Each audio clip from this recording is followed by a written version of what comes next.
All right, well, welcome back to the Optimum Drive podcast presented by TFL. This is a midweek bonus podcast, and as hopefully you've been kind of keeping up, this is going to be episode 3 of my conversation with my good friend and just racing super talent, Tanner Foust. And so I look forward to having Tanner on here again. Tanner, you ready to go? Yeah, 3 of 27, right? 3 of 27, exactly. Yes, perfect. Let's keep it going.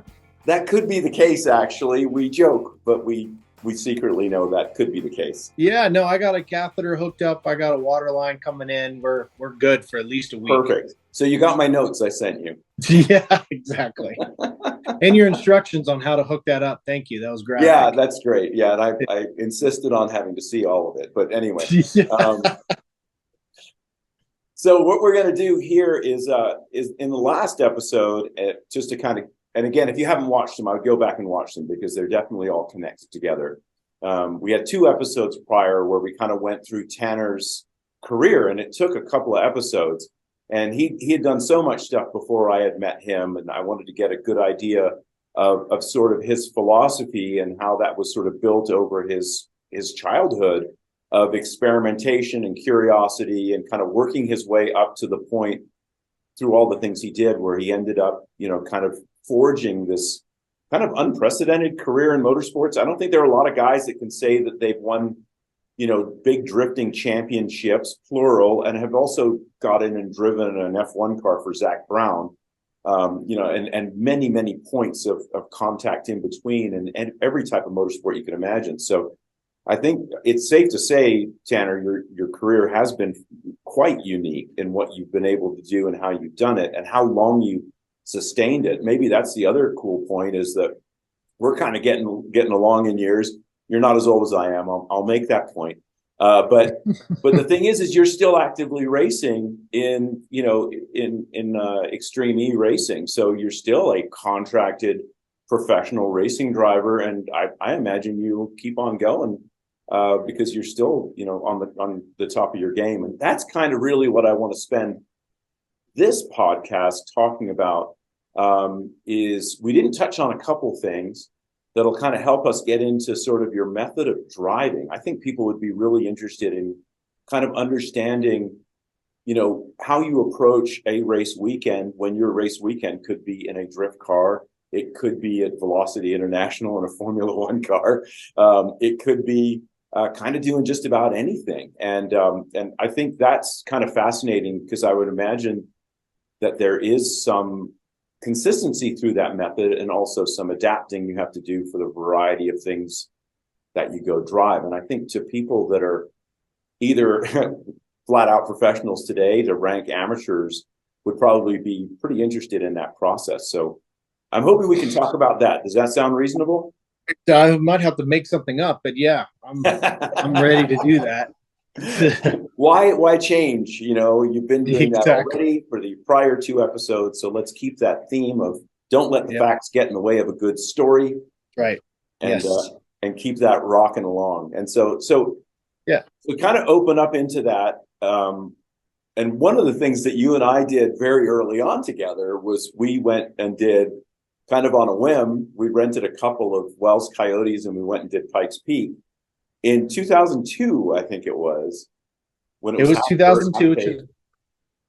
Yep. The first mile was paved and the rest was dirt. And it was the first year Stig Bloomquist. I remember being in the rookie meeting. You remember that? I remember that. Yes. Yeah, that's pretty cool. Stig freaking Bloomquist was in our rookie meeting. I know. They were calling out a roll call, and they're like, Stig Bloomquist, like looking around like. And they mispronounced it. And you're like, oh, my God, he's like a legend. How can you say his name wrong? I know. And Per Eklund also was in there. Per Eklund. Who I went on to compete quite a bit with and against, really, in rallycross in Europe. And turned out to be just a lovely guy. He's just an awesome dude. He's a really sweet guy, but like a total animal behind the wheel, like a total animal. Yeah. Yes. Yeah, he is. And Yeah, Pikes Peak was interesting, right? Because again, Brian Gale, who we talked about before, who was my manager at the time, kind of pieced that together, had some Beta Tools thing, which is an Italian tool company. He said it was the third largest tool company in the world, and I never heard of it. I don't know. You said you'd heard of it because they used to have a Formula One car. Formula One car, and they're in MotoGP, and they still are. So they're pretty big in MotoGP. Yeah, big in motorcycles. I remember they had a lot of motorcycle tools, and he went and dangled the carrot to a couple mechanics, basically, who wrenched on their own Wells Coyote, which is like a sprint car with a 3-speed and a bunch of wings. Dangled some Italian tools for those guys, like thousands and thousands of dollars worth of tools to rent the cars, remember? And we did it. And it was we went out to some rock quarry to test them or something. It was like a DOT site. Yeah. It was. And your car wouldn't run, and my car would run. Yours was you told me all about what a monster it was and everything. It did finally run. Mine ran on the mountain, but they're alcohol burning, so you had to adjust the pill as you went up in altitude. Just like an airplane, actually. It's just like flying a tractor with wings, kind of where you're adjusting the mixture as you go up in altitude. But ended up finishing that year. Two things came out of that.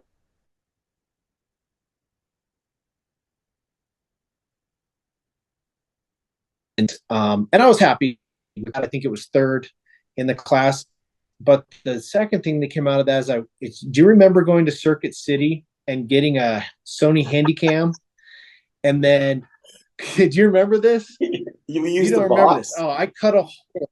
Yeah, I cut a hole in the box and left it in the box and zip tied it, duct taped it and zip tied it to the cage, and put a little piece of plexi in front of the lens, filmed the whole run, and then took the box back to Circuit City and got the camcorder in it and returned the camcorder. Still had the camcorder in it. And that I just thought that was genius. And I mean, hindsight, it's pretty immoral. Yes, I get it. But it was good in-car footage, though. We had good in-car footage, yeah. It was great. And it was really fun. It was super fun to do. Of course, this is so typical of my existence, and that we could almost zoom to Pikes Peak this year. But I would always take the high horsepower, ridiculous car. You were always like, I don't know, will that make it? I'll take the more reliable car. You get to the top, finish third. I don't get to the top because my car never ran the whole week. Like it would run for a mile and then start misfiring like crazy, and that's all it ever did. And but it was a great experience. It was super fun, and we both had this. I had just moved to Colorado a couple of years prior. I don't know if you remember this, but I had back surgery 3 weeks before the race and was forbidden from doing the race. I had really bad sciatica and eventually had surgery on it, which fixed it. And I came out and I'm like, I feel fine. And the doctor's like, don't you dare. Don't ever talk to me if you do this. And I'm like, okay, goodbye, because I'm doing it. and it was fine in the race car, but man, getting in and out, because those things you had to get in and out of the top of the car. Do you remember that? And it was painful to get in and out of the car, but what an experience. And then, of course, I've done Pikes Peak now probably 6 or 7 times. How many times have you done it now? Only twice on pavement, and then for a while the rally championship went to Pikes Peak for a couple years, so I probably have done it 5 times. And but twice paved. It's a different event now, obviously. Completely. And this year I did it in a Radford, which was a Jensen Button Ant Anstead car it's like a bespoke car that they sell on the road. They got one of their owners to pitch up money to develop a whole not tube chassis, carbon monocoque. Version of the car. And then part of the deal was anything we developed, they got to keep the tech to put into their new generation of road car, which they did a huge amount of great engineering in Europe. All these different companies got involved, including Williams F1, and Jubu did the motor, which they have a huge amount of experience with those 3.5-liter Toyota motors that basically Lotus uses. Anyway, it was a decent car. It was one of these weeks where when we showed up, the car had just been stuck together and nothing really worked in unison. And Pikes Peak is one of those runs that it's like, try to get the car as good as you can the whole week. And then when you get to Sunday, you're only going to drive it as fast as you're comfortable at that point. And if the car is really terrible, you're just going to have to drive it slower. You're going to hurt yourself and the car. And in that case, we did get the car pretty close to comfortable, I think, and I pushed reasonably hard. But it got under 10 minutes, which was the goal for me. And it was awesome to do that this year. It was an impressive week to watch you. And we were in 2 different classes. And so the way Pikes Peak works is, you're practicing on different parts of the mountain. We're not the same place at the same time. So I didn't get to talk to you that often. We really caught up at Fan Fest when we had dinner together, but But I was kind of tracking you through the week, and it was like, and I was having the same kind of week. I had a car that I had just jumped into that was based on a Wells Coyote, but a road racing version of that.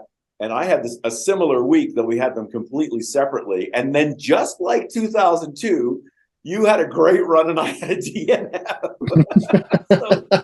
I'm so sorry, Paul. I put that together in my head as I was saying it just now, and I realized, this is not going to sound good for you, Paul. You probably shouldn't even do this. But I'm like, don't even say it. It's actually the truth. I have had good runs in between. I still haven't had a great run up that mountain. But I adore that event. I just think it's like the coolest damn thing you can do in a car, because the cars can be outrageous. I mean, there truly is an actual unlimited class that I'm usually racing in, where there are only safety rules. There are no performance rules on the car. Yeah. You can build something as fast as a Formula One car, and you're allowed to run it there on this crazy mountain road in Colorado. So it's, kind of the premier hill climb in the world. People come from everywhere. It's so cool to see the international folks that show up at that every year. So that's just an amazing event, and as usual, you outperform me. And I'd also say the last time I saw you there was when you were running in that spec GT4 class, and you didn't get to run to the top.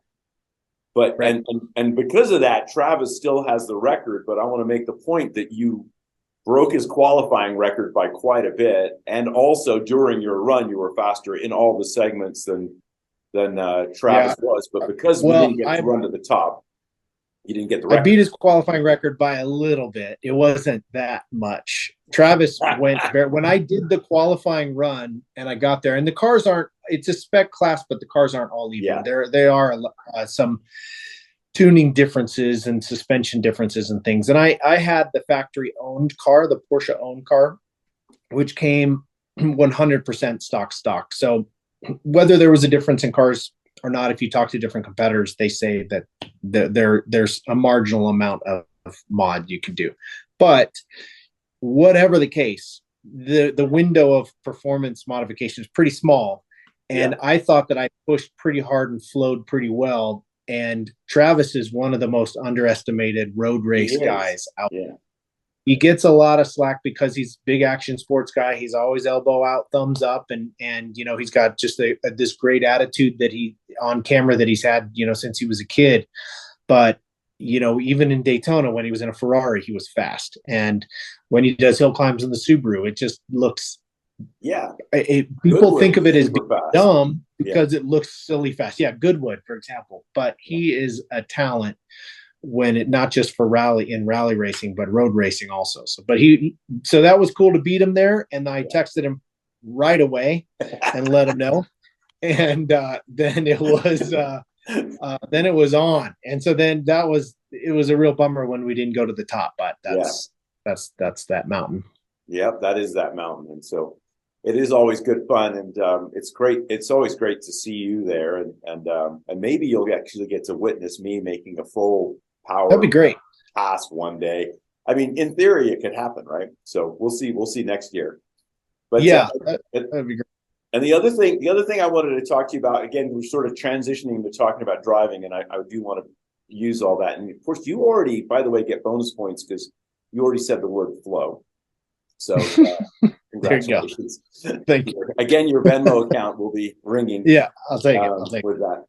And the other thing that we didn't talk about in the prior episodes, was I think is really important for this transition into talking about driving, is you've also, at least a couple times, right, you've been to Race of Champions.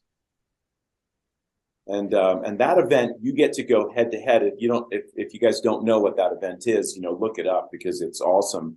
But it basically is done every year in some location, and it's usually done in a stadium, and they bring in a whole variety of different vehicles, and they bring in the champions from around the world in kind of all the disciplines, and it ends up being like an international thing, almost kind of like the Olympics, because you have teams for each country and then an individual race as well.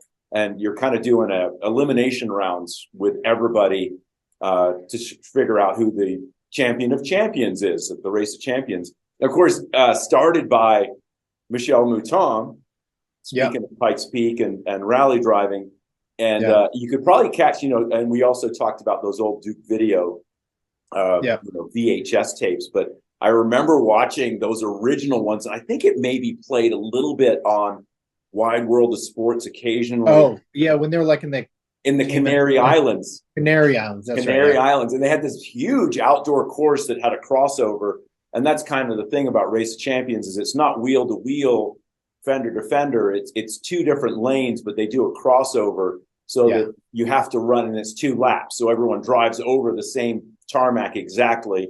And so theoretically it's all equal, but no one gets to bash into one another. So right. And you go against somebody and it's 2 out of 3. So you'll do this lane, then you 2 out of 3. Five, and and there's it's I've done it 4 times now, actually. 4 times. Wow. Yeah, because I did it last year also on the ice. And previous to that, I'd done it in Wembley, where they used to do them in stadiums. After Canary Islands, where they were outdoors, they did them in stadiums.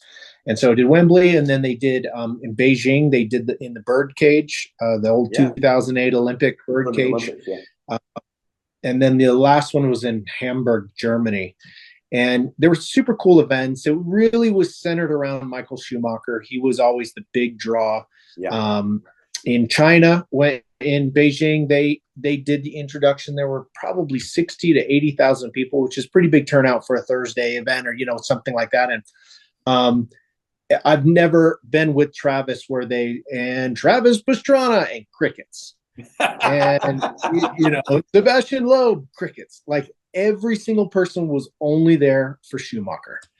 And the place erupted when they announced him. And he had people stalking the hotels. It was like, it was this full thing. Yeah. And that's when I realized at that time that he was, the most famous human being in the world. And this was pre, Kardashian and reality superstar stuff. The biggest show in the world was Baywatch, probably, right? So you had Hasselhoff, so American. Schumacher.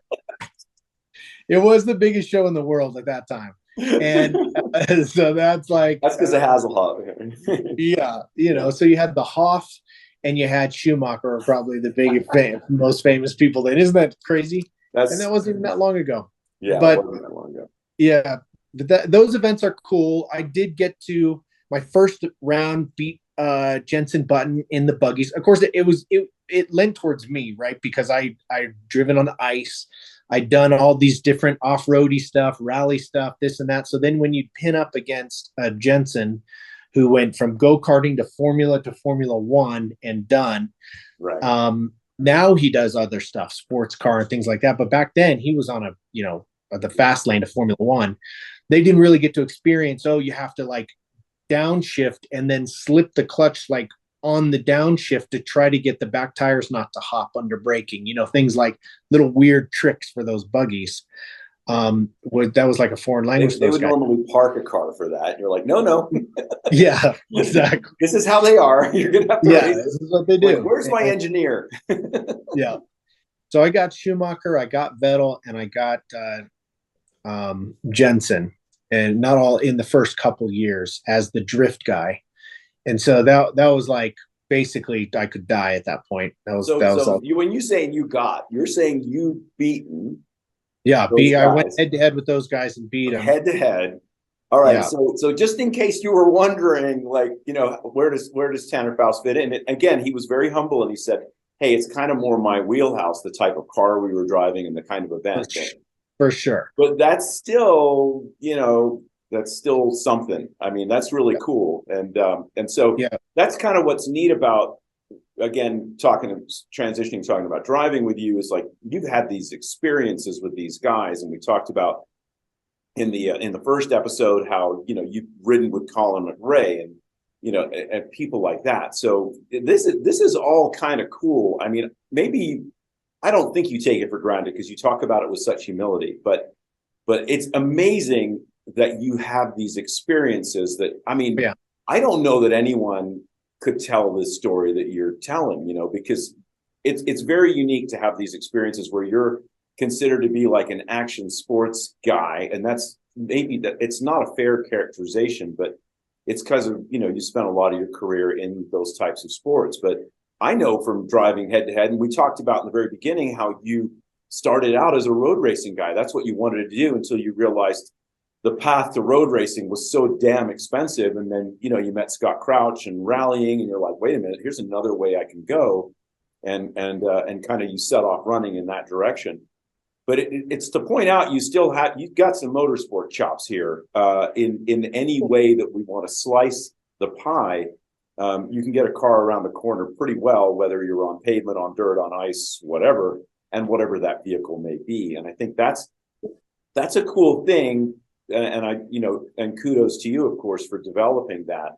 And I think you also, before we get too serious though, you had some funny stories about Schumacher. I remember something about him liking pulling pockets on jeans down and things like that. Well, I think Travis started that. It was like a sleeve thing, and then it turned into the pockets thing. He was good about, because he was Schumacher and nobody else really was in that same fame level, understands, but he was very good about no cameras being around. And so when we went to a party, everything was always, there's no windows and no cameras. Travis the first year walked in literally with a Red Bull helmet with cameras all over it and a whole backpack of battery packs, for these cameras. On purpose? And they were doing this.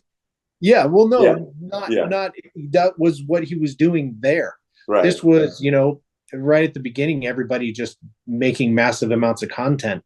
And so Red Bull had him documenting behind the scenes, all the drivers' briefings, all this stuff in the locker room, everything. He'd have this helmet on. He was embarrassed about it, but it was, and then as soon as he walked in, Schumacher just walked right up to the back of the thing and just unplugged the cord and was like, no cameras. And and it was that was good. It was those events. Wembley was one thing. It was the first one. Everybody had some place to be at night. But in China, nobody knew anybody. You couldn't just go out of the hotel and go, grab dinner somewhere. They sort of brought everything to us. And so we all hung out and we went to the Great Wall of China together. And we all sort of went through this stuff together, all the drivers, which was really fun. And I still, still have good relationships from doing those events. Doing it this last year, Travis and I teamed up, and he was busy and I was busy, and it turned into like, if he's going to do it, I'm going to do it. And I was like, I'm definitely doing it. If Travis did it, Travis was like, okay, if Tanner's in, then let's go. And then we just got our asses kicked. We were on the ice, and it was all spikes, and it was the second year doing it. And they changed the format to where they stuck all the rally guys and off-road guys against each other, and then all the formula guys against each other. And then in the finals, it was one formula guy, one rally guy. So you're up against guys that were all Swedish. Yeah. Yeah. And, Petter Solberg and his son, Oliver, and, it's just like, we just got our asses handed. We just had not enough experience with spikes on ice, and knowing it was the kind of thing where the spikes would shred the ice and build snow up on the outside. And a lot of the race cars were racing slicks with spikes sticking out of them. So once the spikes were out of the window and you were on the snow, then it was actually a racing slick on snow. And so you were just done. Not ideal, but it was a good learning experience. Travis and I both started drinking early each day. A lot of time spent in the sauna. Commiserating. Yeah, commiserating. Got to know Valtteri Bottas pretty good there from sauna time because he never missed a sauna, and then he does a bike race. I was going to say he comes to Steamboat. Yeah. Yeah. So we had breakfast there, Oh, cool. and he'll do it again, I'm sure, next year. And so that's one of those events you get to meet these people that have such different racing backgrounds, learn a little bit about their childhood and how different it was from, mine going to school to be a doctor and stuff. But every racer has a different story. It's just cool to meet these guys that are just at such the top of their game, Yeah, and I think your point, like every racer has a different story, is a good one, and it is funny because we get asked all the time, how did you do it? And you're almost just like, well, this ain't a template. Trust me, because I would almost say for any of us, like, again, you and I have a lot of parallels. We didn't kart, we had this time in England and Northern Virginia, and we started racing late, and all of these things. We have a lot of parallels, but within all of that, there's a lot of differences, as we sort of discussed. There's a lot of things that are different. And you and I are, I mean, that's pretty close. Like most of them are really different. And of course, most of them start out, these guys. And I love the pictures that are showing up lately with the latest crop of Formula One guys. I just saw one today, but it shows them all as kids racing karts together when they were 7, 8, 9 years old. And they're all lined up there. I saw a thing on Lewis Hamilton the other day. There was a show in England. I don't know if you ever watched. I bet you did, actually. In Scotland, they would have had it. Do you remember a show called Blue Peter? That was it was like a kids variety show that ran forever in the UK, and used to watch that all the time.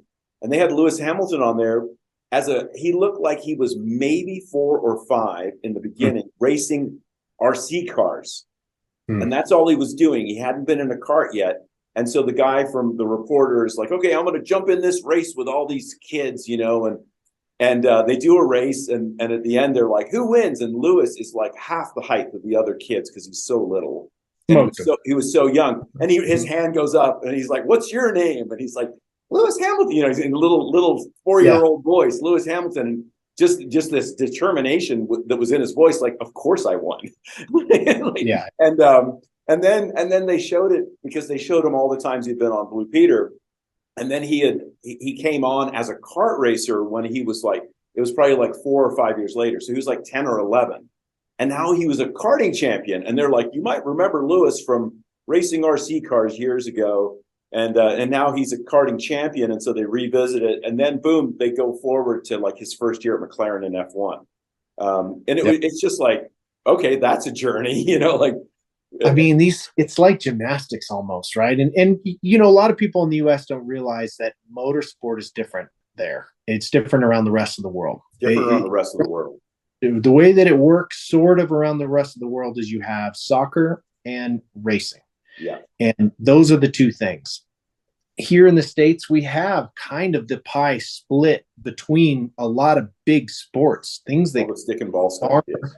Yeah. Oh yeah, all the football and baseball and basketball. We have racing, yes, we have soccer, but we have so many different sports that split the same size pie up that over there, if your parents, friends, or it's kind of like gymnastics, where if you get plucked out at like 6 or 7 years old as being good in RC cars, maybe. Yeah. That may be like, hey, let's homeschool and put our head down and let's make this happen. And that's a real possibility. And here you have, the winningest driver ever. But it's like over here, that's pretty long shot.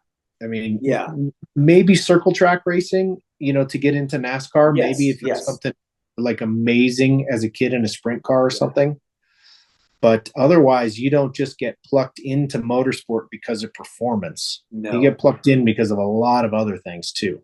Yeah, and typically what we see, you're absolutely right. Like NASCAR has a true feeder ladder that starts with tiny little dirt ovals and karts for kids, and it keeps feeding. And I think like you do have people that are in NASCAR today that came through that system that did not do it on family money. Like they actually went through the system, and the system supported them. And in the US, as you say, like for road racing, that doesn't really exist. It does from time to time. Like, we had a pretty good one at Skip Barber, and so there were scholarship programs there.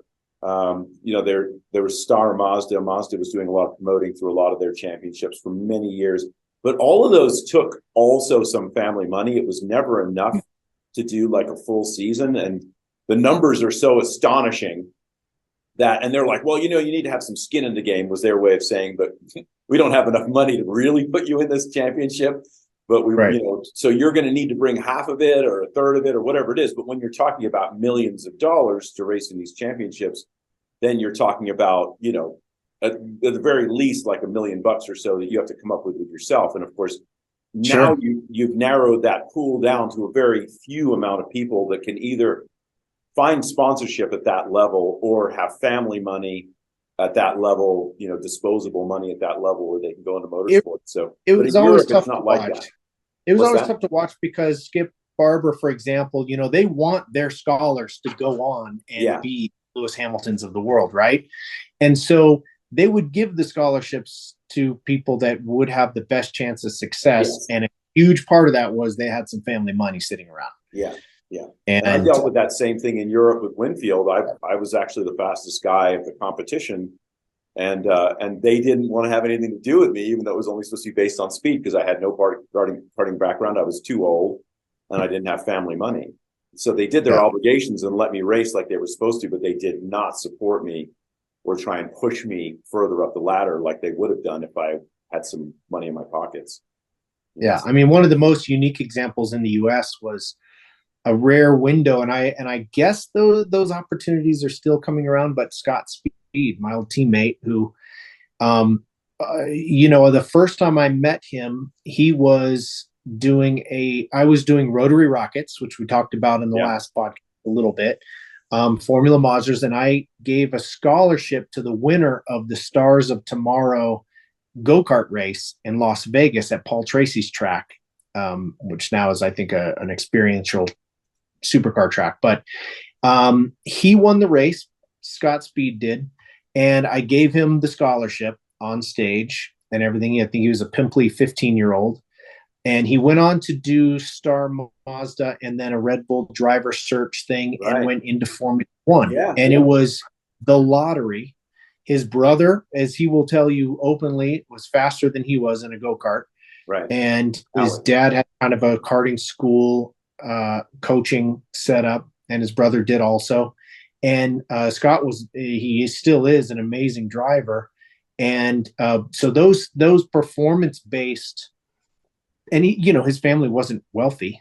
So those performance-based things can happen, but there are very few that are the real deal, that one was with Red Bull. Yeah, Red Bull certainly has pumped a ton of money. Love or hate their F1 team and how dominant they are. They have been good for motorsports.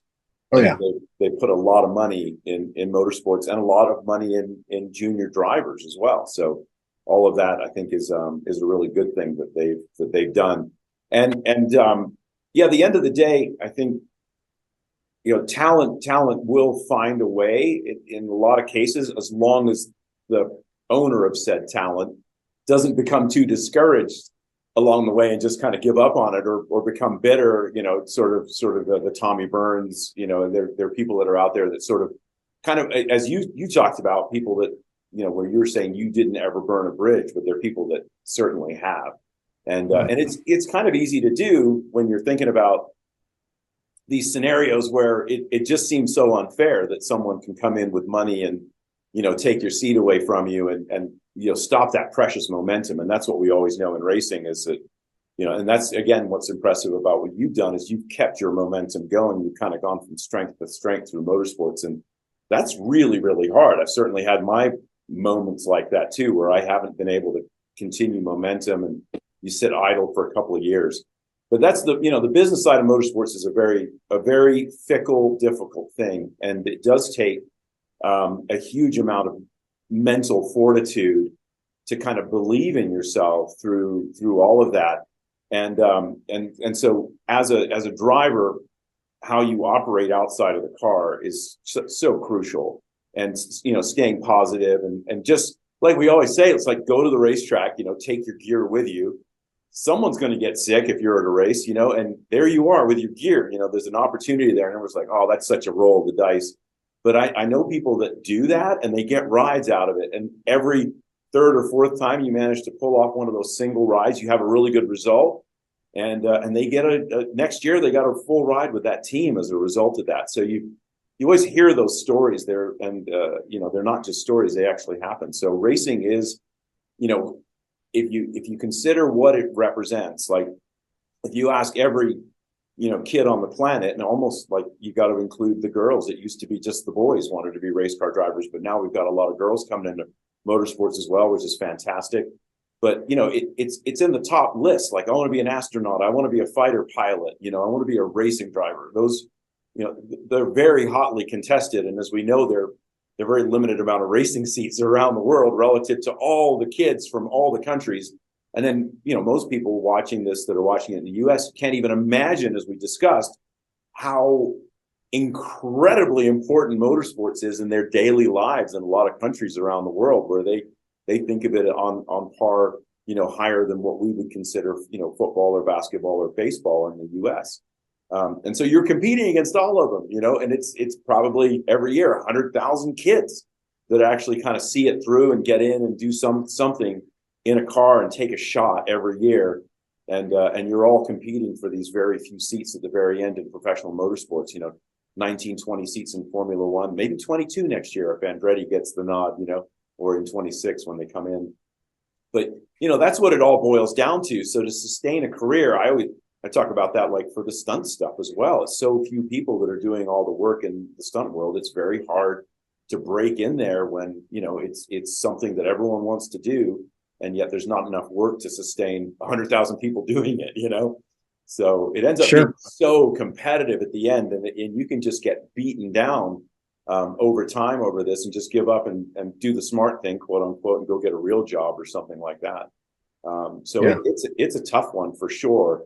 But damn it, we know, because we have those moments, of getting to drive that car in that perfect moment, in that perfect situation.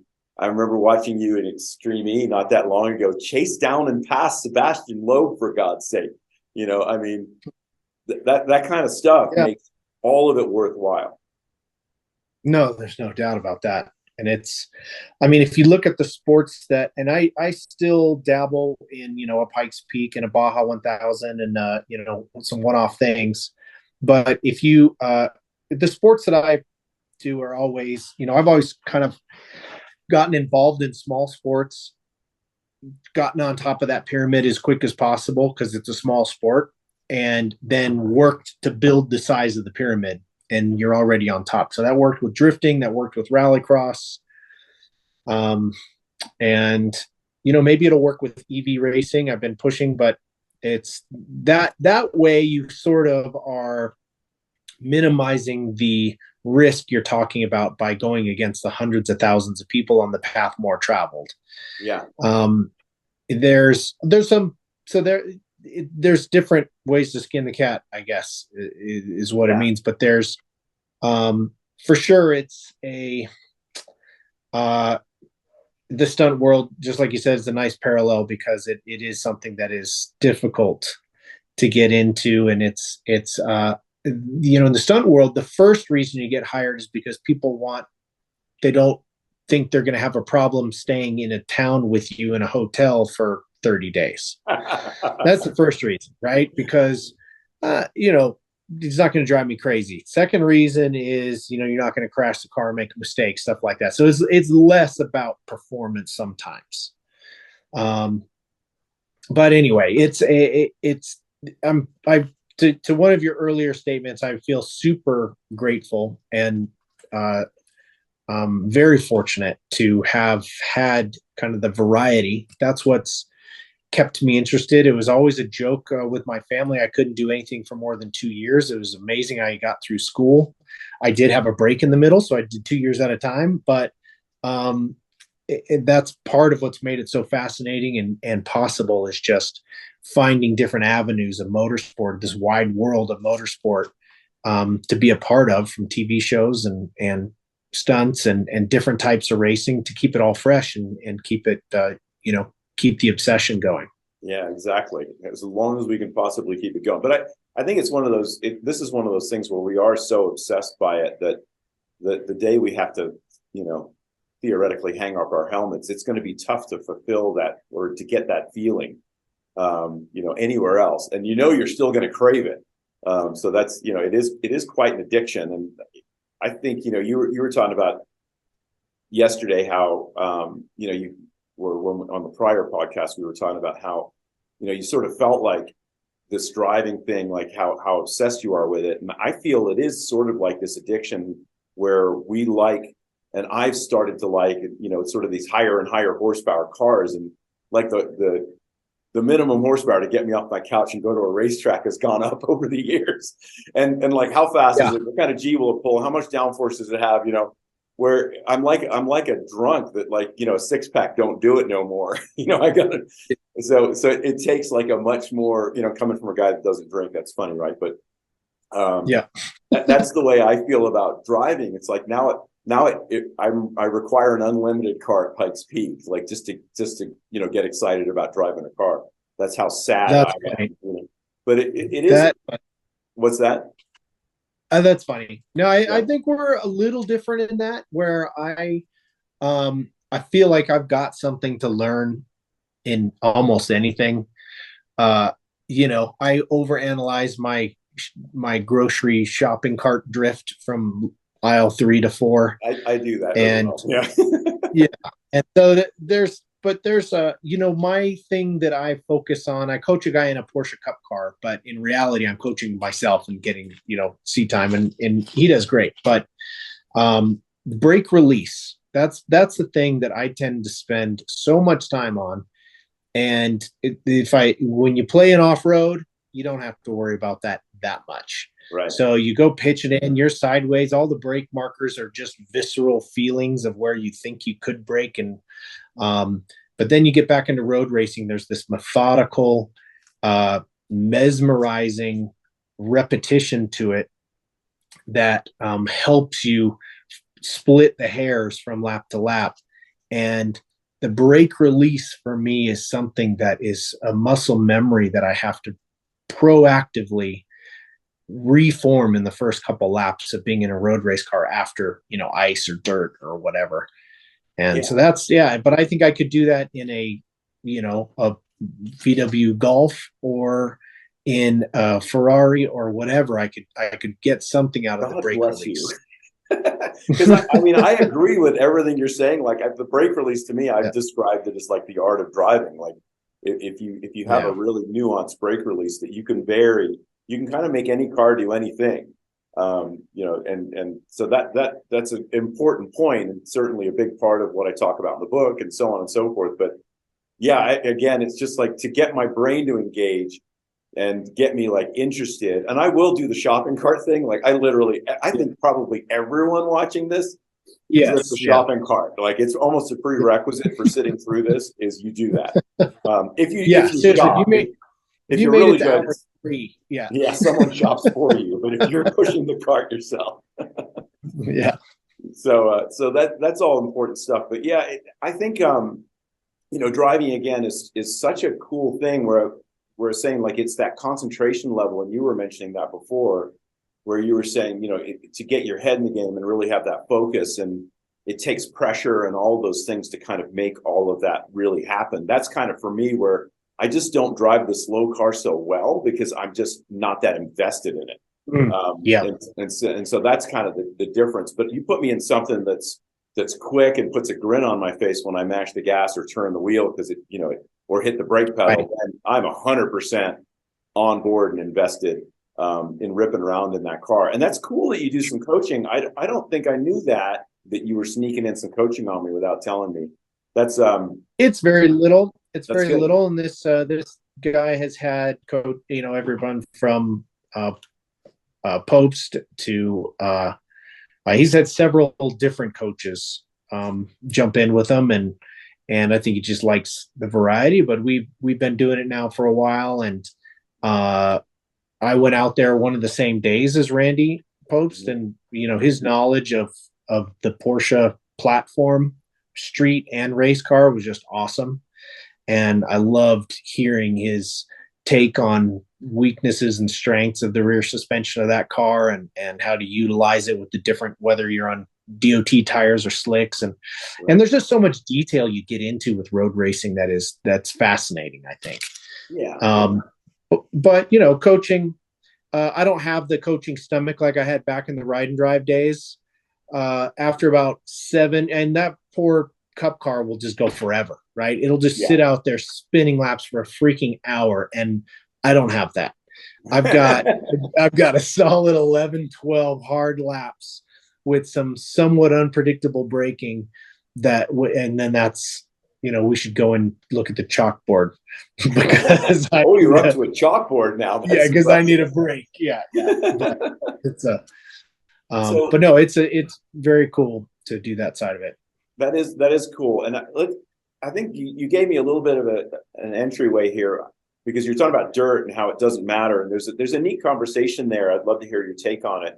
But from my Michelin stuff that I've done, and then with Michelin BFG as well, I've had drilled into me from a very long time ago, but the difference between adhesion and traction, and they're two really different things. And a tire on a vehicle work under those two different conditions, and it is a completely different driving style as a result, to your point. And so just to make that clear to everyone out there, like a traction condition is when the surface is softer than the tire, so you're relying on grip by digging into the surface, and that's where the lugs help you, and that sort of thing. Or even when you talked about the ice tires, where an ice spike is actually harder than ice, and that will dig in, and so you can drive it more like a traction situation versus a regular tire on ice, where you drive it like adhesion, like you would drive a car on pavement. And so whenever the surface itself is harder than the tire, then the tire has to kind of grip the surface by adhering to it. And it's the microbiologist in Tanner is going, ooh, molecular bonds. But that's exactly what's happening. And so you have adhesion, where you're sticking to the surface because the surface is harder than the tire. And then you have traction, where the tire is harder than the surface, and you're trying to dig in, and you're trying to actually throw material to gain thrust, whether it's cornering thrust. So you end up picking up the throttle super early. Like, you watch the Supercross guy, and he basically pitches it in and goes straight to full throttle, because every bit of thrust he can get out of that motor, actually throwing pounds of material of dirt, is what propels the dirt bike forward, through and out of the corner. Right. And then in road racing with traction, it's completely the opposite, where there's suddenly now this finesse of a brake release, because we're trying to maintain a molecular bond with the surface. And that's where road racing is like, whoa, road racing is super nerdy, and racing side-by-sides and dirt bikes and rally cars is more like you get to drive like you dreamt of driving as a kid. It's more to drive it like you stole it almost. But there's an art to that as well, don't get me wrong.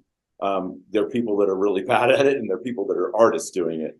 But it's a very different driving style, and I think that's really cool. What's your take on that? Being someone that's good at both? It's difficult. I mean, it's great to explore, but there have been challenges in my recent life. I'll let you know about, I guess. But the way I always equate like road racing or static friction versus sliding friction is like if you had a piece of like wood, a block of wood on a 2x4, and you lift it up the 2x4, and when you get to a certain angle where you're at the limit of the static friction and the block starts sliding, it's never going to stop again. It's going to just continue on, because sliding friction is so much less. Yeah. So you'd have to bring that angle way down to get the block to stop before running off the side. And while there's some squirm and some movement and stuff like that in tread, and a certain percent amount of slip that a tire peaks at, in dirt, it feels like you're using a lot more of the tire, not just the side of the lugs and the gap between the lugs, but you're using the side wall of the tire. So that's why like rudder. The braking into a corner with the sidewall digging in is a benefit. Also, just to like a rudder, like you said, if you get understeer in dirt that's thick, you get away with it, because the front tires kind of rudder their way through, rather than in road racing. If you got understeer, it's just going to continue on until you hit the front nose against something, unless you fix it. But there's such a visceral feel that is difficult to analyze on data, that lateral braking force, that percent slip. I mean, and what I've learned from McLaren is, and everything is very data driven there, that the actual curve for the on gravel versus pavement is very similar. It's the same percentage of slip that you're looking for in a straight line acceleration. Right. Intrinsically, it feels like I need to get this thing spinning to chuck the dirt, like you said, to dig down to something to get out of here.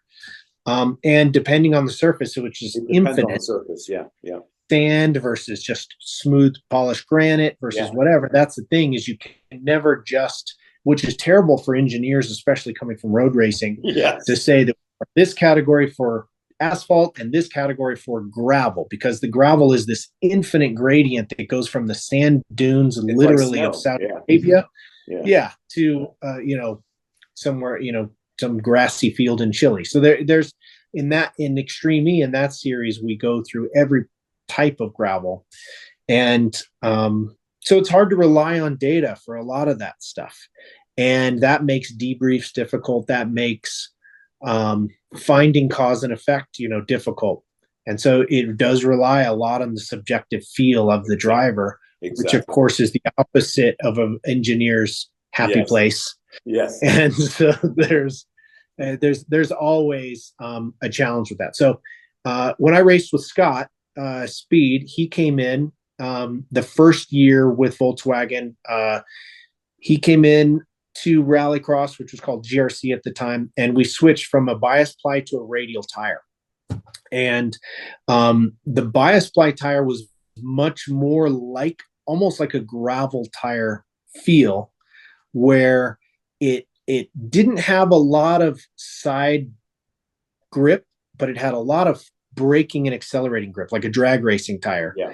And so under braking, for cornering, you would brake, and then you would get the car rotated so it was pointed down the next straightaway as early as possible to use all that forward drive that it had.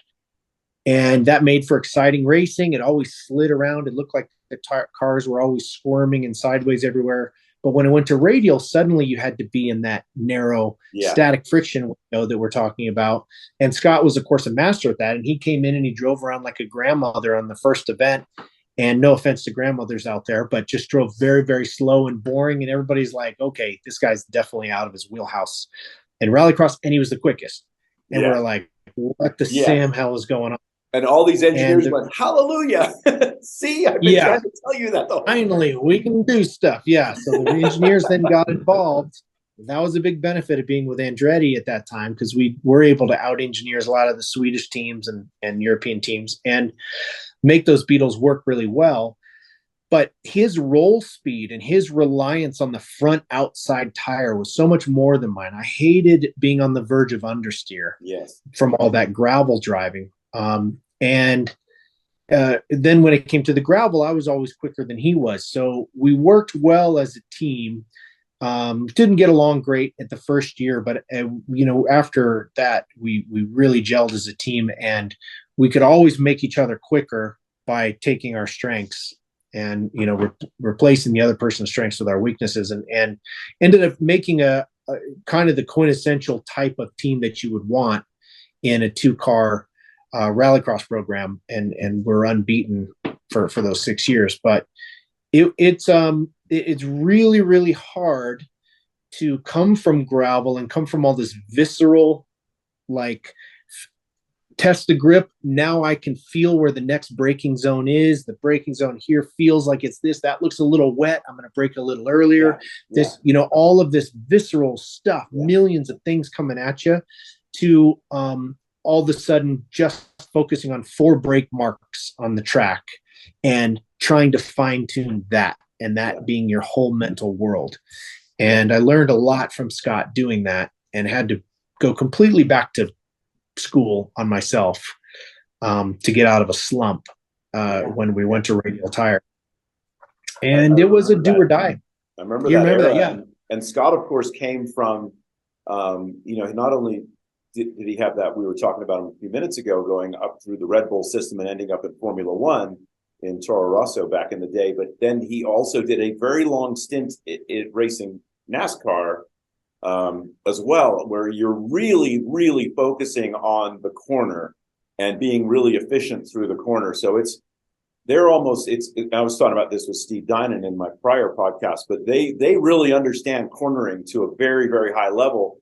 And a lot of it initially was all subjective feel, but then they got their truckloads of engineers that rolled in when NASCAR sort of had its big boom in the 2000s. And, a bunch of guys walking around with English accents in every NASCAR pit because they were hiring Formula One guys to come over. Yeah. And they started collecting all the data as well. And Scott was within that era of sort of, finally understanding sort of how that tire worked on, a NASCAR oval, and they were racing on short ovals, long ovals, big ovals, and also doing some road course stuff as well. So he had all of that experience kind of coming in, so he had like Formula One, which was, is incredibly engineer driven. And then going into NASCAR, where you're really focused on corner speed, also incredibly engineering driven. And then he gets plunked. You've had years with a bias ply tire, feeling pretty good about driving a GRC car. Suddenly they change the tire in his favor, and here comes your new teammate who's like ready to take advantage of that change. Yeah, his manager was also the owner of the series, which was always so I had put up the mental stacks of like, this may be the time when I should start doing something else or stop racing, because it seemed like a big hill to climb. But at the same time, it was kind of exciting to be on the back foot and really have to study tape and study data. And I learned really for the first time. I'd looked at squiggly lines for years, but that was really the first time that I stared at those lines and really got, as soon as I put the helmet back on, I focused on that line and how I wanted it to look for the next data set, and went out and was able to do it. Just you have to fail to get better. That's the only fact, is that you cannot get better just winning. And up to that point, I had been winning the championships, and I'd always possibly had a better car, but I'd been with Ford for a long time, and we brought kind of European cars over to the US, and then but yeah, that failure was one where I was like questioning everything. So the stakes were high enough to really go back to school on it, and thankfully come out on the other side. And by the end of it, I could out qualify Scott, and it was a good battle we had. And ended up winning the championship in 19. And it could put a stamp on it at the end there. But it was an important recovery for me to decide whether I was going to go, fly planes for a living, or if I was going to stick with this racing thing. Yeah, and I think it's a testament to you. It's one of the things, I talk about, when people ask me about you, is that, and you just said it, you're like, you had this one thing in the data you wanted to go out and work on. The thing that you've done, and you're maybe going to blush when I say all these nice things about you, so I apologize in advance, but I mean this wholeheartedly, because I have coached a lot of people. And Tanner is like the unique guy to me that usually when you give someone something and you say, hey, I want you to go work on this thing, it throws off their rhythm and their timing to the point where they go slower for a while. That's the norm. It messes you up because now you're consciously thinking about something you were subconsciously doing, and that throws off your timing, and generally you won't drive as well. And it takes a lot of fortitude actually to get through that phase and get to a point where you're actually really trying the new thing, giving it everything else to support it, and it all comes together. And now you could finally see whether that new thing works or not. And that was always the thing with you. You do that really fast, like really fast. I could send you out. I remember sending you out with stuff that we would see on data, and then just watching, like expecting you to go a second and a half slower that session, and you didn't. And then you'd come in and give me feedback on that thing. And then the next session, you'd go out and be faster still, because now you incorporate it all into your method and into your technique. You came out to some of the That's right. I needed some road racing help, I thought. Yeah. And so I asked if he'd come out, and do some coaching from the outside. I think I just needed a fresh set of eyeballs because I was just discouraged by this uncomfortable feeling that I had on those radial tires. I just hated losing. I was tired of losing, honestly. But the thing is, it's like you dug really deep there, and that's the big thing that I've noticed with you is that sort of that ability to make progress. So instead of like the one step back and two step forward sort of thing, you just generally can step forward. It doesn't really mess with you too much. You have that cognitive bandwidth in the moment while you're out there in the car that you're able to kind of play with what you're doing. Where I spend my whole career coaching, trying to get people not to repeat the same mistake lap after lap after lap. That's more the norm. And then they come in and they're like hard on themselves, like, I can't believe I keep doing that. I know not to do it. You told me not to do it. That's super normal. Like that's what normal people do. And so I think maybe you don't realize it because it's you, and that's the only thing you know. I know what you mean. Cognitive bandwidth is a term that I definitely use a lot, and I see it in other drivers. I see it in Loeb. He seems to me to be one of the most heads up drivers. I see him out there doing something and he's in the heat of the race, and then he realizes, wait a minute, I'm third now, which means I'm already qualified, so I can go ahead and give a gap here and try to get a fast time through here to get a good, sector time on this one, which counts for extra points. Oh my gosh, he's so heads up with that kind of stuff. I see it from the outside, but the cognitive bandwidth, when you use it up, it's for a lot of reasons. Some of it's not just skill or experience or whatever. Some of it's because you're overheated, because you're maybe a little out of shape. Yeah, you're already starting with less. It's too hot in the car, and or you haven't worked on your training enough to deal with heat. That for rallycross, that was one of the main things, was dealing with heat. Sometimes it's 150 degrees in the car. And we were on live TV, so we would sit there and they'd get us out to the line in the baking sun in Las Vegas and then park you for 15 minutes in the sun. Of course, I raced for Rockstar, so it was black as night. So that thing was so hot. And I could tell sometimes when I was overheated that I lost a cognitive buffer. And so there's a lot of reasons for that, but muscle memory is the easiest one.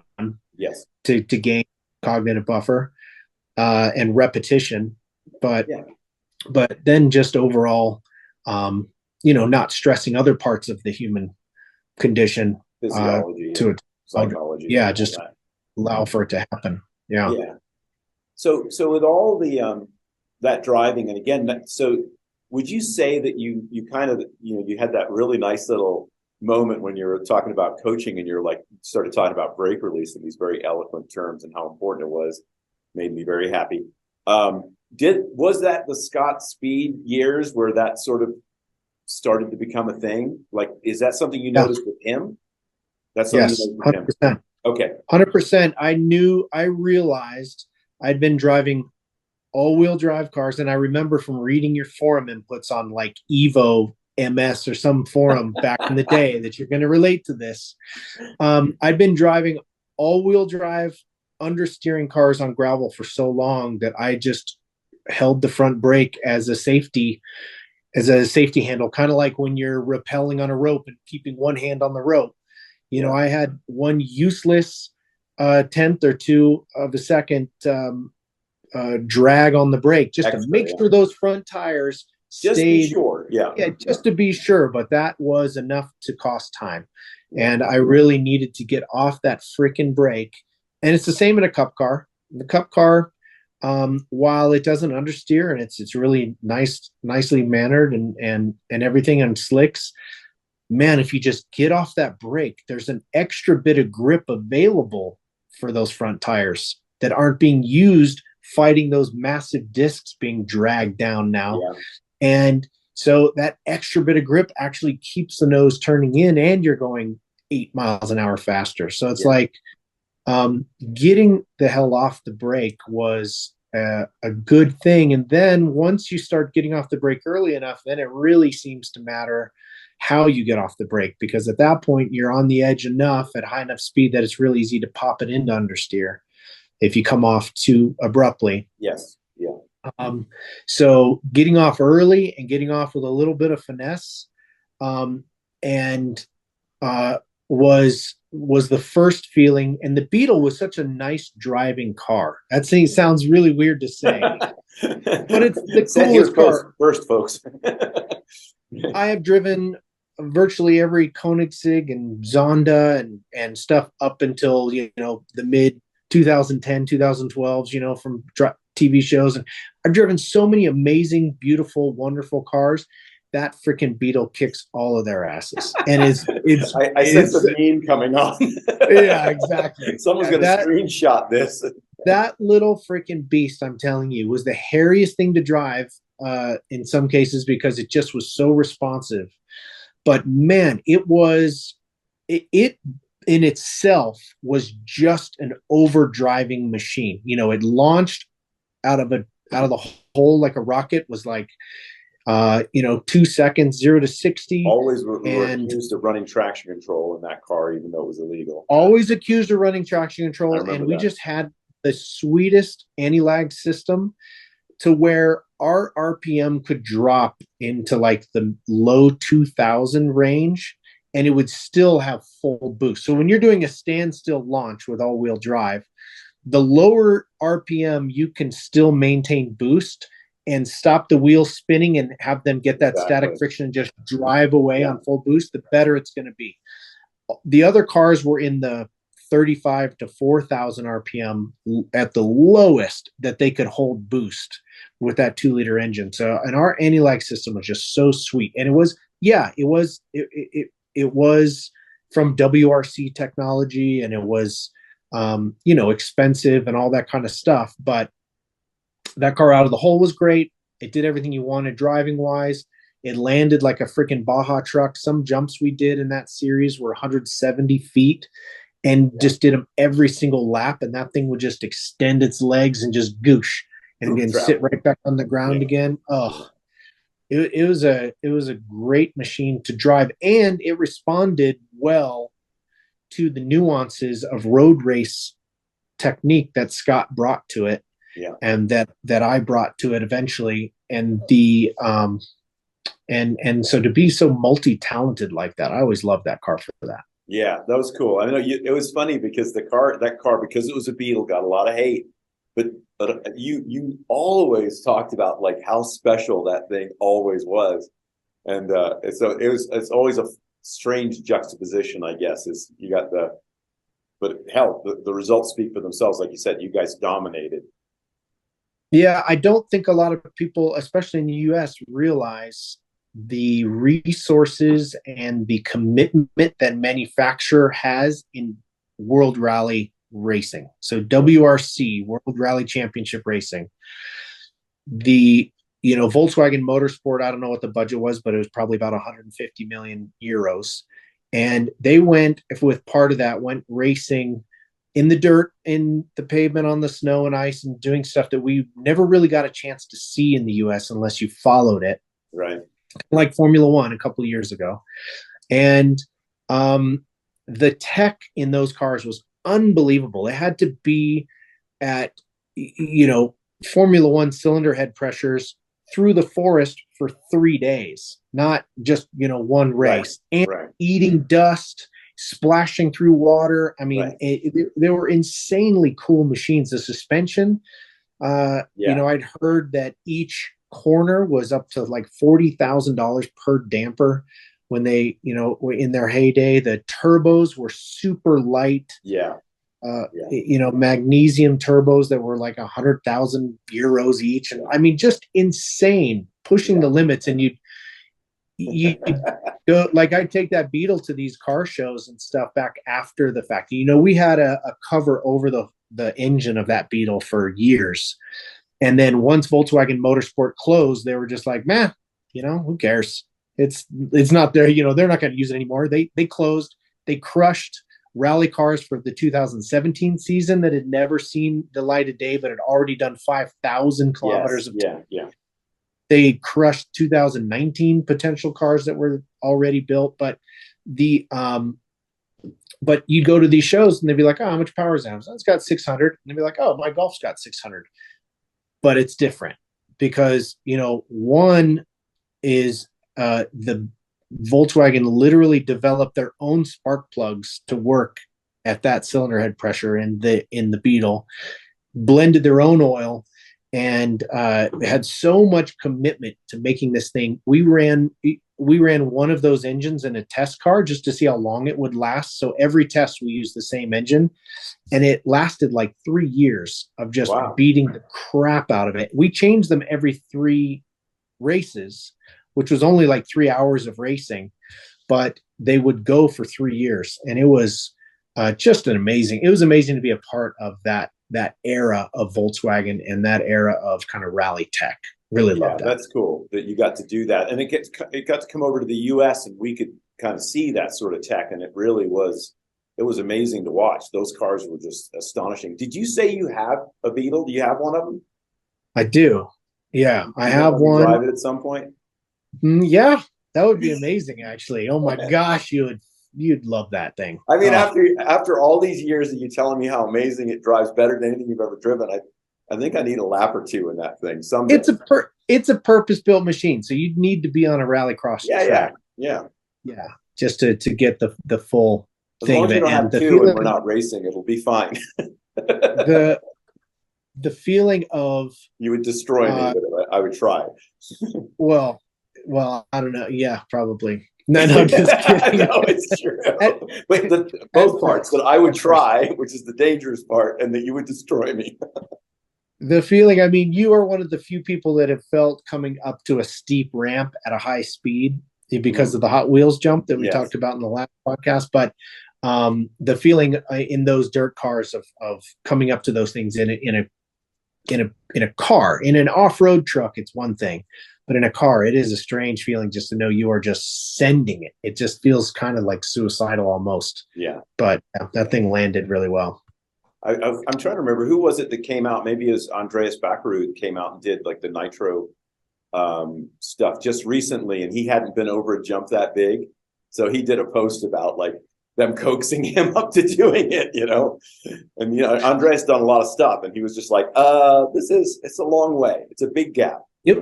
They were big. I went and did the Utah round. Yeah, that was it. Night rallycross. Yeah, and we used to jump with the Beetle and with other cars. We jumped the gap jump, but that was it was a big jump, but it was a nice landing.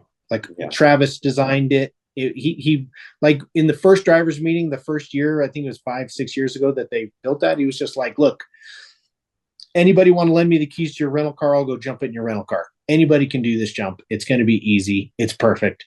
And it was. It's a cake where sometimes you don't even feel the landing. But there was a tabletop this year that was, 140-foot tabletop that was super steep, like really high elevation. That's a problem. Yeah. Not just a floater.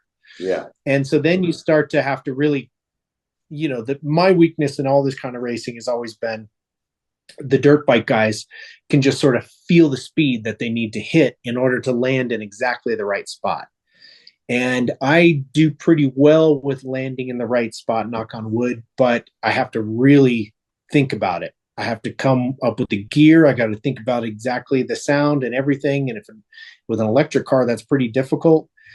So it's more a timing thing. It's like how good was my exit out of that last corner to estimate how fast you're going, and then how much brake you add, and then back to the gas to get the nose up. And the dirt bike guys always had an advantage doing that. But man, it was that car that Andreas Eriksson, my old teammate and my own old team owner when I was with Ford, he developed and built that car. It's really amazing how it takes the jumps. I mean, he built it really for Travis tracks for sure. Right. Yeah, that's really, really cool stuff. So you were talking about like Scott sort of gave you this first eye-opening thing about brake release. You were talking about just, not dragging the brake in too far. And you had that moment where you pull the brake in too far and you're almost like pausing for a second where you're like, you should be going, which you sort of alluded to. and just basically trailing the brake in and having a really sort of nice granular release, but doing it as early as you can. You don't want to understeer, but you don't want to overslow the car, right? I mean, that was the basic thing, and you need to be getting back to throttle and get the car pointed efficiently. So that's a very cool lesson, very cool road racing lesson. And you're still using it with the guy you're coaching today. You said you got to ride with Colin McRae. Did you learn anything riding with Colin? Anything there that Colin, and I had been rally racing for quite a while. I mean, 5 years when I got in the car with Colin. 5 years, 3 years maybe when I got in the car with Colin. But we were on a team, so we had about a 2.5 mile test stretch up north of LA where we were shaking down the Vermont sports cars, Subarus. And Colin, it was Colin's first time in the car. It was all of our first time, both of our first time in the car. Travis and Ken had been driving the car for the season. But the point is that it was a road that I knew every inch of because I had just done 10 laps in the same car. He rolled his window down at one point. This is how rudimentary rally cars were then, is you could roll the window down. And he's like, hey, so, I think the ALS system is a little bit weak. What do you think? And I didn't even know what ALS stood for. I'd been driving a production GT car. This thing just seemed faster, so I didn't know what it was. But I was like, yeah, that sounds right. And he's like, yeah, hop in. Anti-lag system, by the way. Yeah.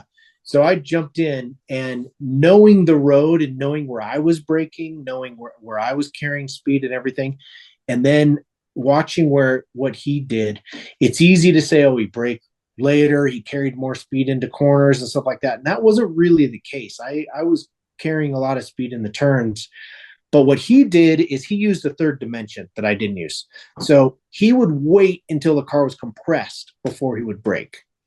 And all too often in rallying, there's a crest that you need to slow down for. There's a crest into something. And he would come flat out way into the brake zone for that particular corner. And because the crest had a compression on it, he would wait and then use the compression, and he would get double the brake force, like downforce, and then just pop over the crest, and he'd be at the right speed and then go. And it was the same with turning too. Sometimes he would turn into a corner way too fast, and I knew we were off, but it did have a bit of a dip to it in the middle, and he would kind of be turned in a little bit straight, and then he would get some angle and then bite into that dip and use that compression to get a bunch of steering done all at once. Yeah. And that third dimension was so eye-opening for me. I literally, in those couple runs with him, I got probably, I estimated at the time, like a half a second to a second a mile faster in my own driving, which in rally terms is a lot over a weekend. Yeah. That's a big, big difference. Just from adding into the equation of that visceral soup that we were talking about before, adding into the equation and prioritizing those dips to gain grip. And that's a simple thing to talk about, really difficult at 100 miles an hour to wait to hit the brakes and trust that extra grip. Yeah. But that was a great experience. And, then I took him out to go drifting that same trip, which we talked about a little bit, which was really fun to put him in my world at that time, because that's what I was doing full time, was drift. But so it was so sad when he passed away. He did a couple races. He came to the Rockstar party, which was the only time Rockstar did an X Games party, and the only time I ever met the owner of Rockstar in 18 years of being he came out of his mountaintop mansion in the Alps, kind exactly. I think he came off the yacht, actually. And it was it was really cool. I kind of hosted him for a little while. I'm cruising around the States there for that. I remember that happening, and he was a total hero of mine my whole life, and so that was one of those things where I never did meet him, and it's amazing. I'm super happy that you got to spend that time with him, because he was just such a huge influence on so many people. So I mean, I just don't think he didn't absolute realize. legend. Absolute legend. He did not. He knew, that he made I'm not speaking for him or anything, but I got the impression that, he was a business guy. He was making a living doing racing, and always wanted to push and do the next thing. Always traveled with a business manager everywhere, and but I don't know if he even knew what an impact he had on a generation. Yeah, And it's just I'm sure that's the really, case. He was too busy just being awesome him, and just every time he got in a car, just driving, and that it was. I think with anyone like that, and you talked about it too. You were saying how you just did all of this because it was fun, and you do it for a feeling, right? You do it for how it makes you feel. And I think everything else that happens is, first of all, obviously it's external, but it also doesn't have anything to do with that feeling. That feeling is just something intimate between you and the car in that moment.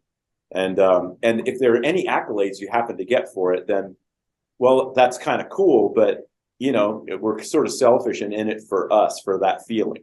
100%. And the fact somebody pays you to go do that is mind blowing. Yeah, it always feels like you're cheating the system somehow, and it's somehow. And some people are better at monetizing that than others. I mean, Ken was a marketing genius, and great behind the wheel. Was actually amazing in a rally car. And I actually had him out to Steamboat, he and his wife Lucy, and coached him on the ice driving track after a few years after I'd moved away from here, because he was getting into rally. He got out of the shoe business, and so I brought him out to that. He didn't really like the ice driving. He was like too patient, wasn't really a thing. He didn't really like that. So then I did this this Gymkhana event. I was doing time attack for this Subaru tuner named Crawford, and I did a Gymkhana against you in that car. Yeah, do you remember that? That's right. You were in the Evo, right? I was in the AMS car. Yeah, and he one of the Formula Drift judges did a Gymkhana event, which at that time was really an autocross type event, and I invited Ken out to try that Crawford Subaru there because I thought he'd like it. It had you'd have to go around a cone, you'd do stuff like that, and there's a lot of sliding and fun. And then he literally asked, "Hey, can I just rent this place?" This was El Toro, where you and I have worked many times. Yeah. And can I just rent this place and rent this car and just I think it'd be cool to go 100 miles an hour and yank the handbrake and just film it and just see what it's like, And I was like, yeah, seems like a dumb idea, but okay. No, I didn't say that'll never go anywhere. Yeah, I was like, yeah, no problem. And he did, and he, made the first Gymkhana video and sent me a cut a few weeks before he released it. And I was just like, he sent that email back to me actually within the last year and a half. And he said, because he had found that old email, and and I wrote him back, said, "You've just completely changed the way that we have to market ourselves as drivers." Yeah. And he sent that email back because he's like, "Yeah, you're right. That's now we all have to do these videos." And he was the master at taking this very cool industry and finding his own way by monetizing, marketing, making an irresistible value to companies, so that they didn't really have a choice whether they're going to sponsor them or not. They had to, because then otherwise somebody else would. Yeah, I think he was really good. I think we all kind of get in our heads a little bit, and we get a little bit elitist in a way about driving and how we think about driving. And we think of it, because we're working on it from such a high level, where we're talking about the nuance of a brake release and the vertical aspect of taking advantage of this compression and making sure you turn the wheel more there. And, you learn from Colin and all these things. And they're great concepts. And it's what I wrote my book based on, the difference between good and great, because I've evolved to a point in driving where that's the stuff that interests me. But to the regular person that clicks on YouTube to see a car slide around, that's I don't even think about that stuff. That was Ken's genius. Was he? Yeah. He went out and he did stuff that every single person that enjoyed watching a car would enjoy watching these Gymkhana videos, because even through us, the elite snobby road racer guys or whatever however you want to gauge us. We thought those videos were amazing, and every one of us kicked ourselves going, why didn't we think of that? And the reason we didn't think of it was because Ken, he just had that vision, like what we're doing, like it's like splitting hairs between you and Scott on a rallycross lap that's 1/10 of a second different is something literally almost only we can appreciate. But Ken was like not thinking like that at all. He's not trying to perfect his game as a driver. He was trying to create entertainment that the masses would their eyes would be out on stalks when they saw these cars sliding around and doing silly things like a guy on a Segway or whatever it was, or hanging a wheel off. Any of that stuff. No, he had a much bigger vision for sure. And there's the thing that you probably might remember after those videos when they'd get released, especially the first one, is that you would get forwarded links weeks later from people that you knew were not into cars at all. Yes. And that would send that to you. And so it broadened the enthusiast world, which that was the light bulb for me. It was like, man, we need more Kens, because otherwise the enthusiasm for the craft of driving, racing for 1/10 of a second, or just loving a windy road, whatever, the enthusiasm for that craft is going to die if we don't increase the size of that enthusiast market, rather than just continuing to let it die out as manufacturers pull out of motorsport left and right. Yeah, and Top Gear did the same thing. It had a very broad appeal that everyone always talks about, like, I was super into cars, but my wife loved watching it too, or exactly. or vice versa, and it was that very broad appeal because it was just good entertainment that happened to include cars. And even Drive to Survive has made a massive difference on Formula One, where it was an afterthought in this country, and we're going to have 3 F1 races in the U.S. this year, and everyone's into Formula One now, and it's a very dramatized, simplified, dumbed down, again, speaking as this person that's been in motorsports my whole life, it's hard for me to watch that show with its fake tire noises and things like that they add in, and drama that we know because we follow the sport isn't actually there, but there's no denying its mass appeal. And, oh my gosh, it's turned the value of a Formula One team into $1 billion+. $1 billion. Yeah, exactly.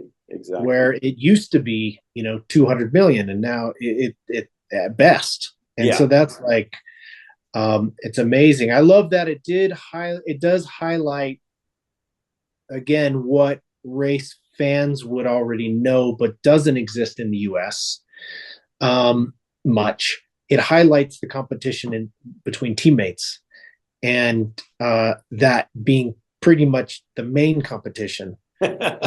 Yes, unless you're actually winning the races outright, that's the competition as your team. Yes, and so I do love that, and because it's already such a big scale, the paddocks and everybody's already got the kit that is new every single day of the year, and it's it's so beautiful, the Formula One presence, and it's always like literally you can set your watch by the way the time that the parade lap starts. Like everything is so professional that exposing it to a market like the US, that's just like, wow, this looks so like put together, and it's so competitive, and these guys are so fit, and the stakes are so high.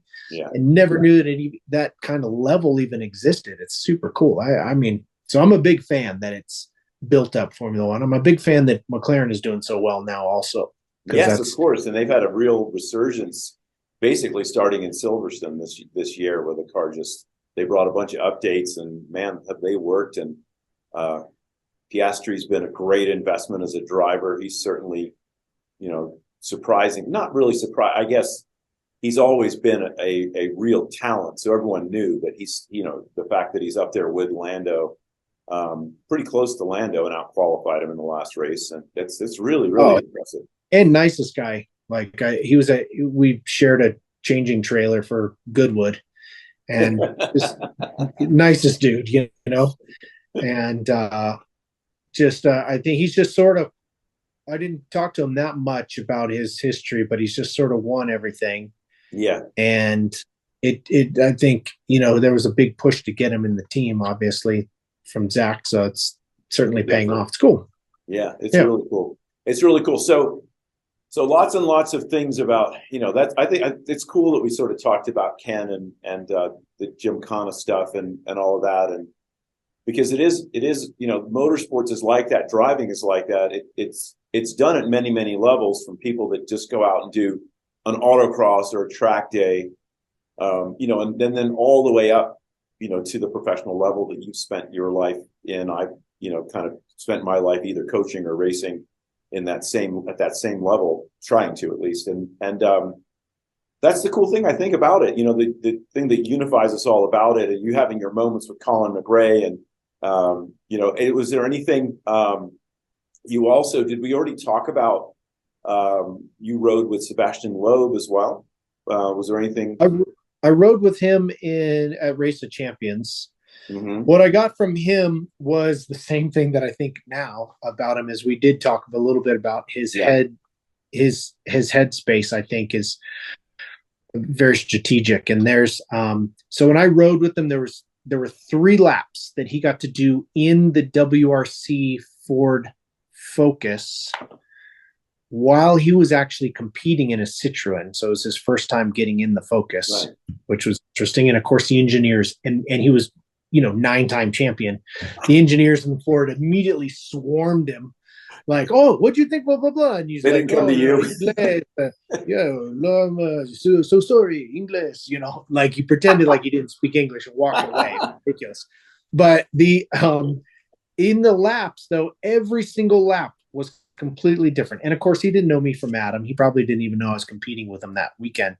But every single lap was very different. He did 1 lap completely straight, driving everything, 1 lap sliding everything, and then 1 lap kind of maybe sliding, braking with clean exits.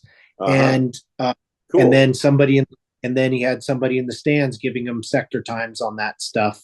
There was no radio or anything in the car, so just to give 3 data sets that were different, and the discipline each lap to do it exactly to the plan.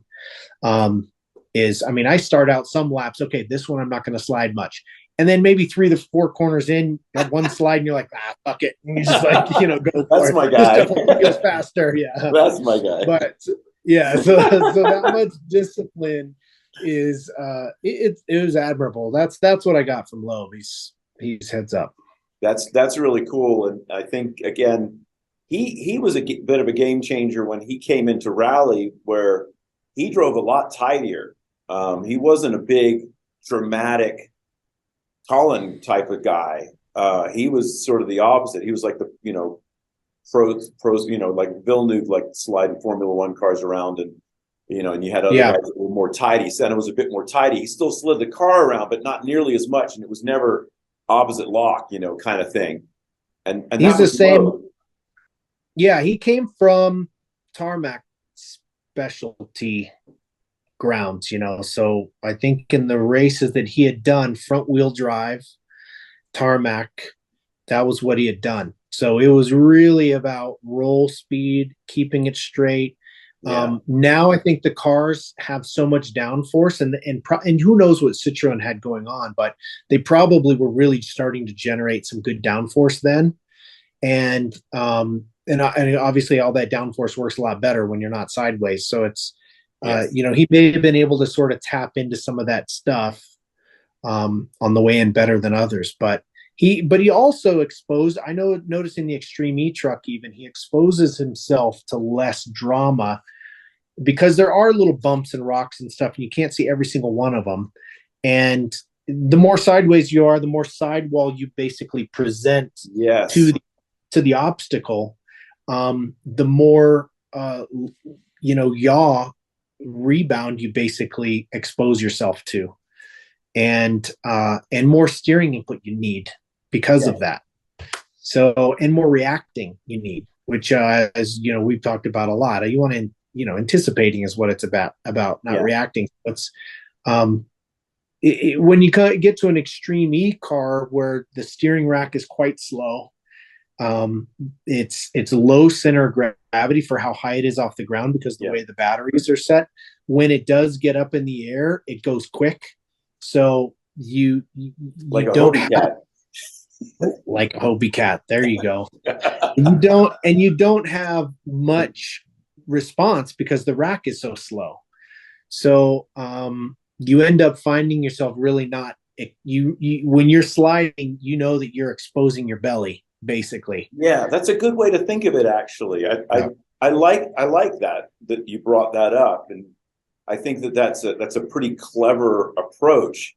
And again, the temptation of sort of like you said, you get 3 corners in and you're like, woohoo! And that becomes like the default, right? That becomes how you drive the car, and you can drive the car like that. But like you said, there's so much more exposure. Instead of having 2 tires leaving tracks, you've got 4 leaving tracks now. And so those little rocks, like you're talking about, you're basically doubling your chances of catching something, and not just rolling, but you could also obviously cut a tire. You could do suspension damage, without the truck ever going over. So, all of that's really, I think that's a super clever observation that you have. Have you taken that to heart a little bit? Are you able to make it past 3 corners now?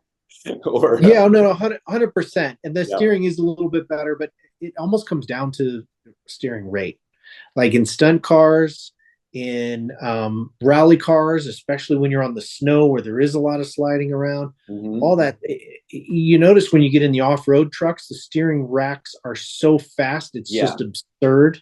Yeah. But then you're going 120 miles an hour over whoops and bumps, and the truck's kicking sideways all over the place, and you're like, I can't believe what this truck is doing. And in reality, it's like, notice how little you have to do. You just sit there like this and you fix everything so quick. Yeah. And so when you have slow racks, it just makes the exposure to drama so much higher. That you're out there, exposed is longer. Exactly. And also, I mean, that goes directly also, it's not just a slow rack, but it's also your anticipation and therefore your hand speed for those situations as well, where, you look at, like, speaking of a McLaren driver, but like Pato O'Ward in IndyCar is sort of known for having these ultra quick hands, because Indy cars are a little bit overpowered, especially, which is a great thing, for the amount of downforce they have and the tires that they have, which degrade fairly quickly.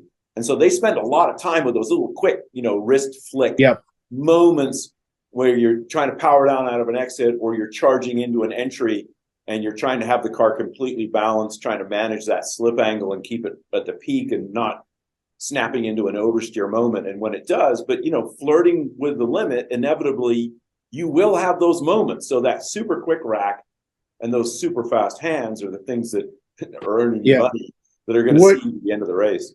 What bites you with a slower rack, you can have fast hands sometimes and make up for it, but what bites you is that the rack to here, you got a whole nother. You got to go hand over hand. Yeah, exactly. So if in a Formula car, when you're always here and you're not ever letting it go to grab the other side, kind of a thing, that's got to be kind of your limiting factor. Is when you get once you start and while you're on the ice and snow and learning driver's ed in Switzerland or whatever, and you shuffle the wheel and you have little crab hands and you shuffle, and this is what we used to teach at the ice driving school but when you're getting bucked at 100 miles an hour, you don't really have the time for a big shuffle. You can watch the video later and you can see, oh my God, okay, I threw the wheel at it and then I brought it back, but you're not thinking about all that kind of stuff. And so when it goes beyond just arm to arm, I think that's where the quick rack's super helpful there. That's the way I set up my Pikes Peak car. I want full lock in the tightest hairpin. So like George's or one of those really tight hairpins in the W's, where basically I want to just be at 180. I don't want to go hand over hand. The Radford wasn't like that either. The Radford had, like the 2 little handles as the steering wheel, but it was like 2.5 locks. So you're doing the weirdest grabs ever, right? Yeah. You're over here and you're like trying to keep track of the upshift side. You're like, okay, the upshift side's over here. Over here. You're tracking out. And you're like, you're like, climb out. And by the way, super easy when you're hand over hand to pull the wrong one. You got to think about it. Yeah. Those are, I mean, that's really practical advice, right? Where, and all of that, of course, the foundation, the bedrock, the pillar, as it were, of driving that we're alluding to when you talk about having fast hands is this is car control stuff. This is stuff you learn, Tanner at the ice track, Tanner doing rally driving, all the things he's done in the stunt world. But that goes back. If we were to tie this into driving technique, you get really fast hands because you have a really good seat of the pants where you can feel the yaw in the car, and you're on top of the car moving. Like you're on top of it. You're not reacting. You're not behind. You're not putting in too little, too late, too slow, and forgetting to lift off the gas or make that adjustment. But all that stuff happens in literal milliseconds, right? Literal milliseconds. And like you said, you got to watch a video to remember all the times that it happened, because you're just doing that as a matter of course in how to drive the car. And even in road racing, when we're talking about being traction versus or adhesion versus traction, where we're trying to keep it in a very narrow slip angle, we're doing exactly the same thing. We're just doing it very, very minutely without any big stuff going on, where it's more like instead of a correction, it's a pause on turn in. That was a little oversteer moment that made you stop slowing because the rear suddenly turned that little bit that you were going to do, and that's how like finally it evolves into, and that's kind of where it gets to be super cool, where you're doing it all. And I say that instead of correcting, you're just adjusting, and adjusting is a natural byproduct of having a vehicle at its limit. Because you never know, because it is so subjective in the moment.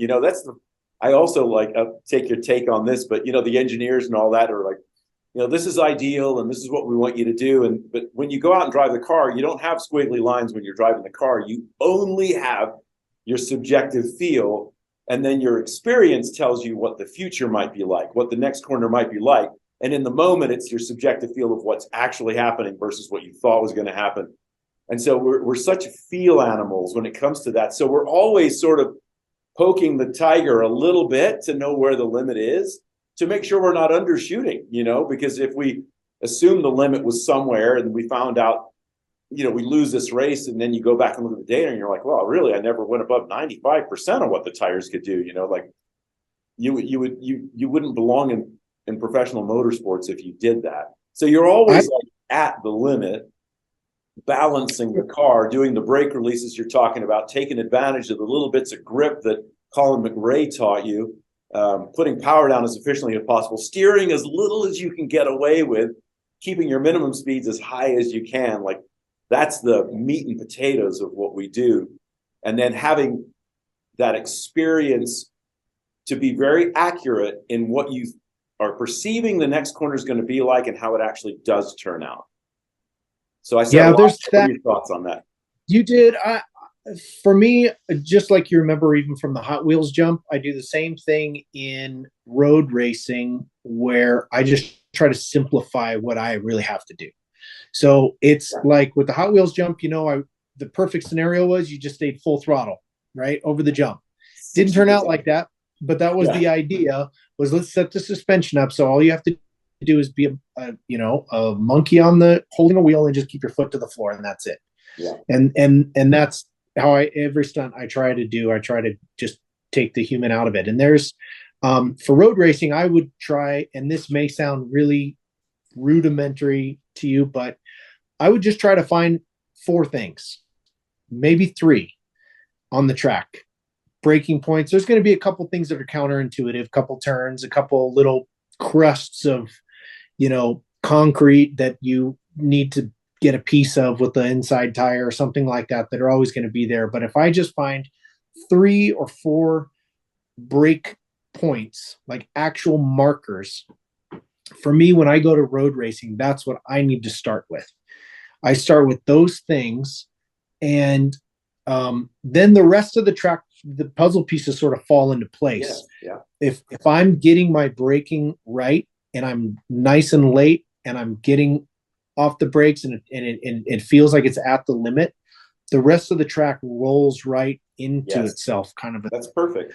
And it's about finding those 4 things, those cracks, adjusting by a couple feet here and here. So lap to lap, I'm guilty of this because probably because of my, non-professional rally, low-level drift kind of beginnings,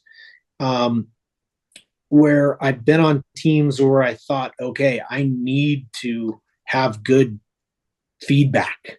And I've had teammates on the other side where I've been the experienced one, and I've watched them just talk shit about stuff that made no sense just because I knew they just needed to say something in the debrief, or they thought they were going to be judged as not being able to feel very well. Right. Do you know what I mean? Yeah. So I'm guilty of being in the car as a test driver.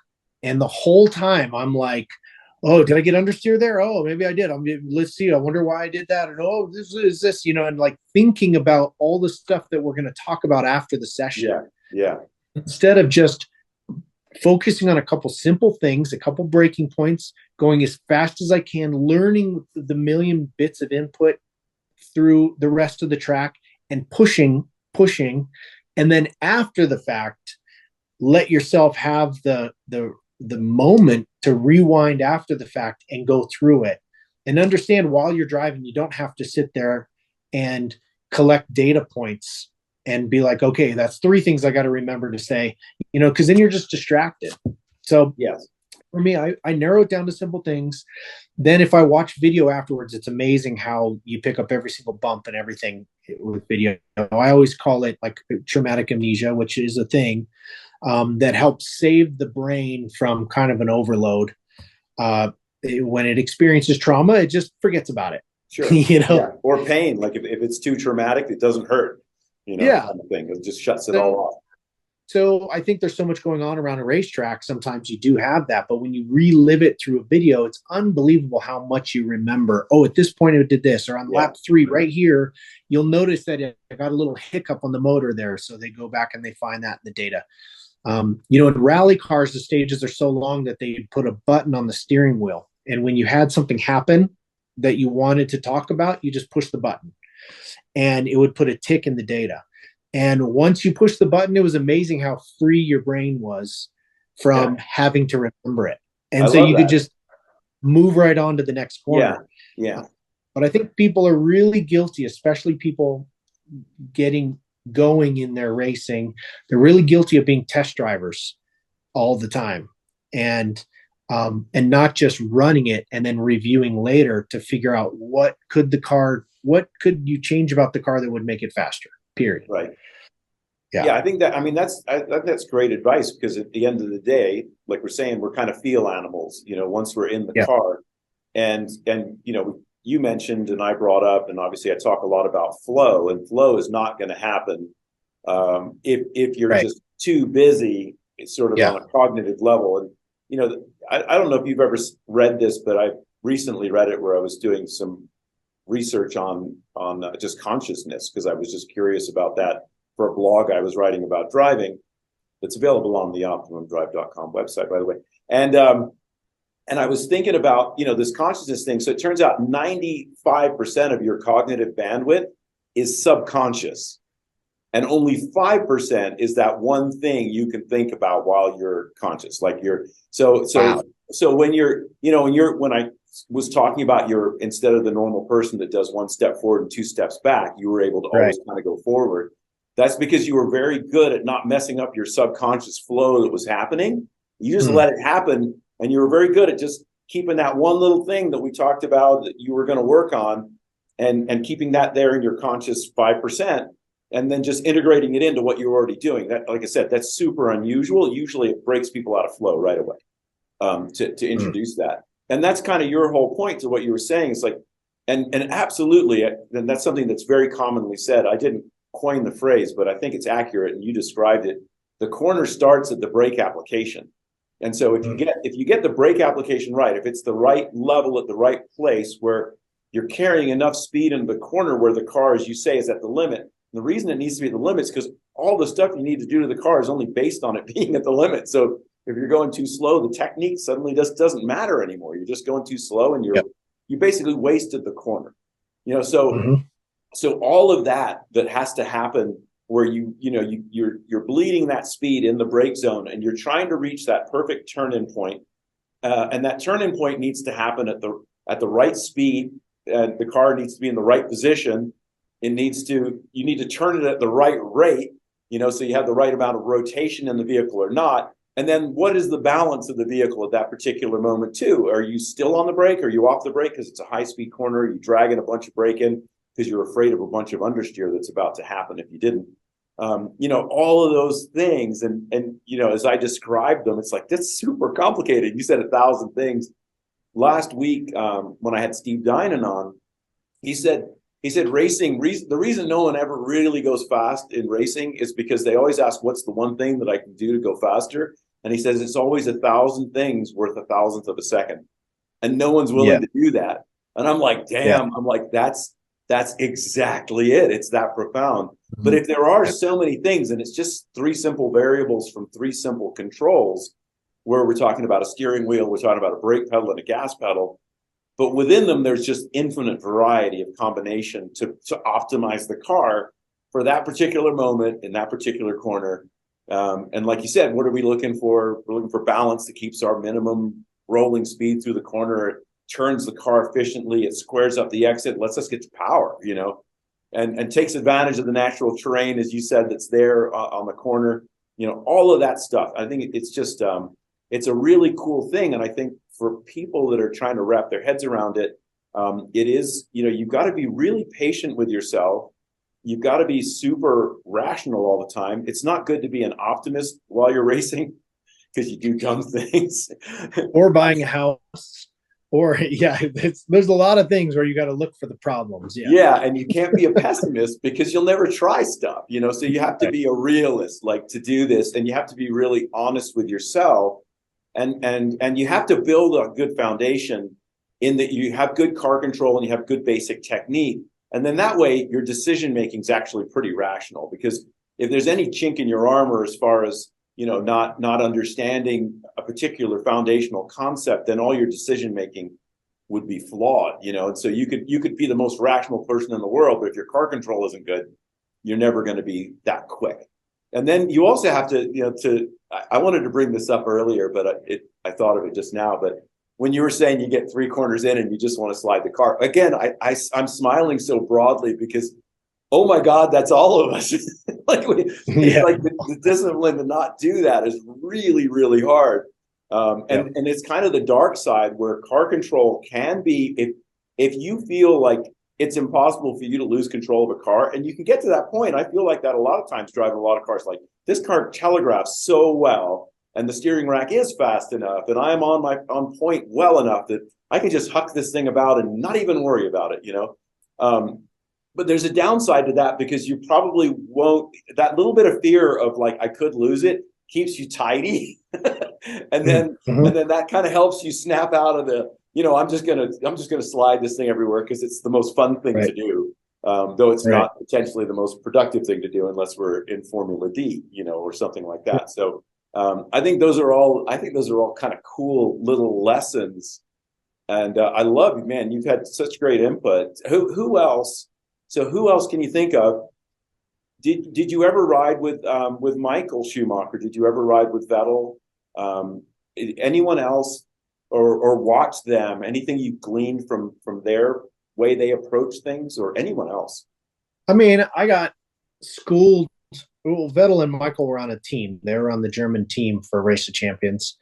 And I had beaten Michael in the buggies. I'd beaten Vettel in the Audi R8 GT car, which was like a rear-wheel drive car. Cool. And then we went against each other again in different cars, and this time it was in the buggies.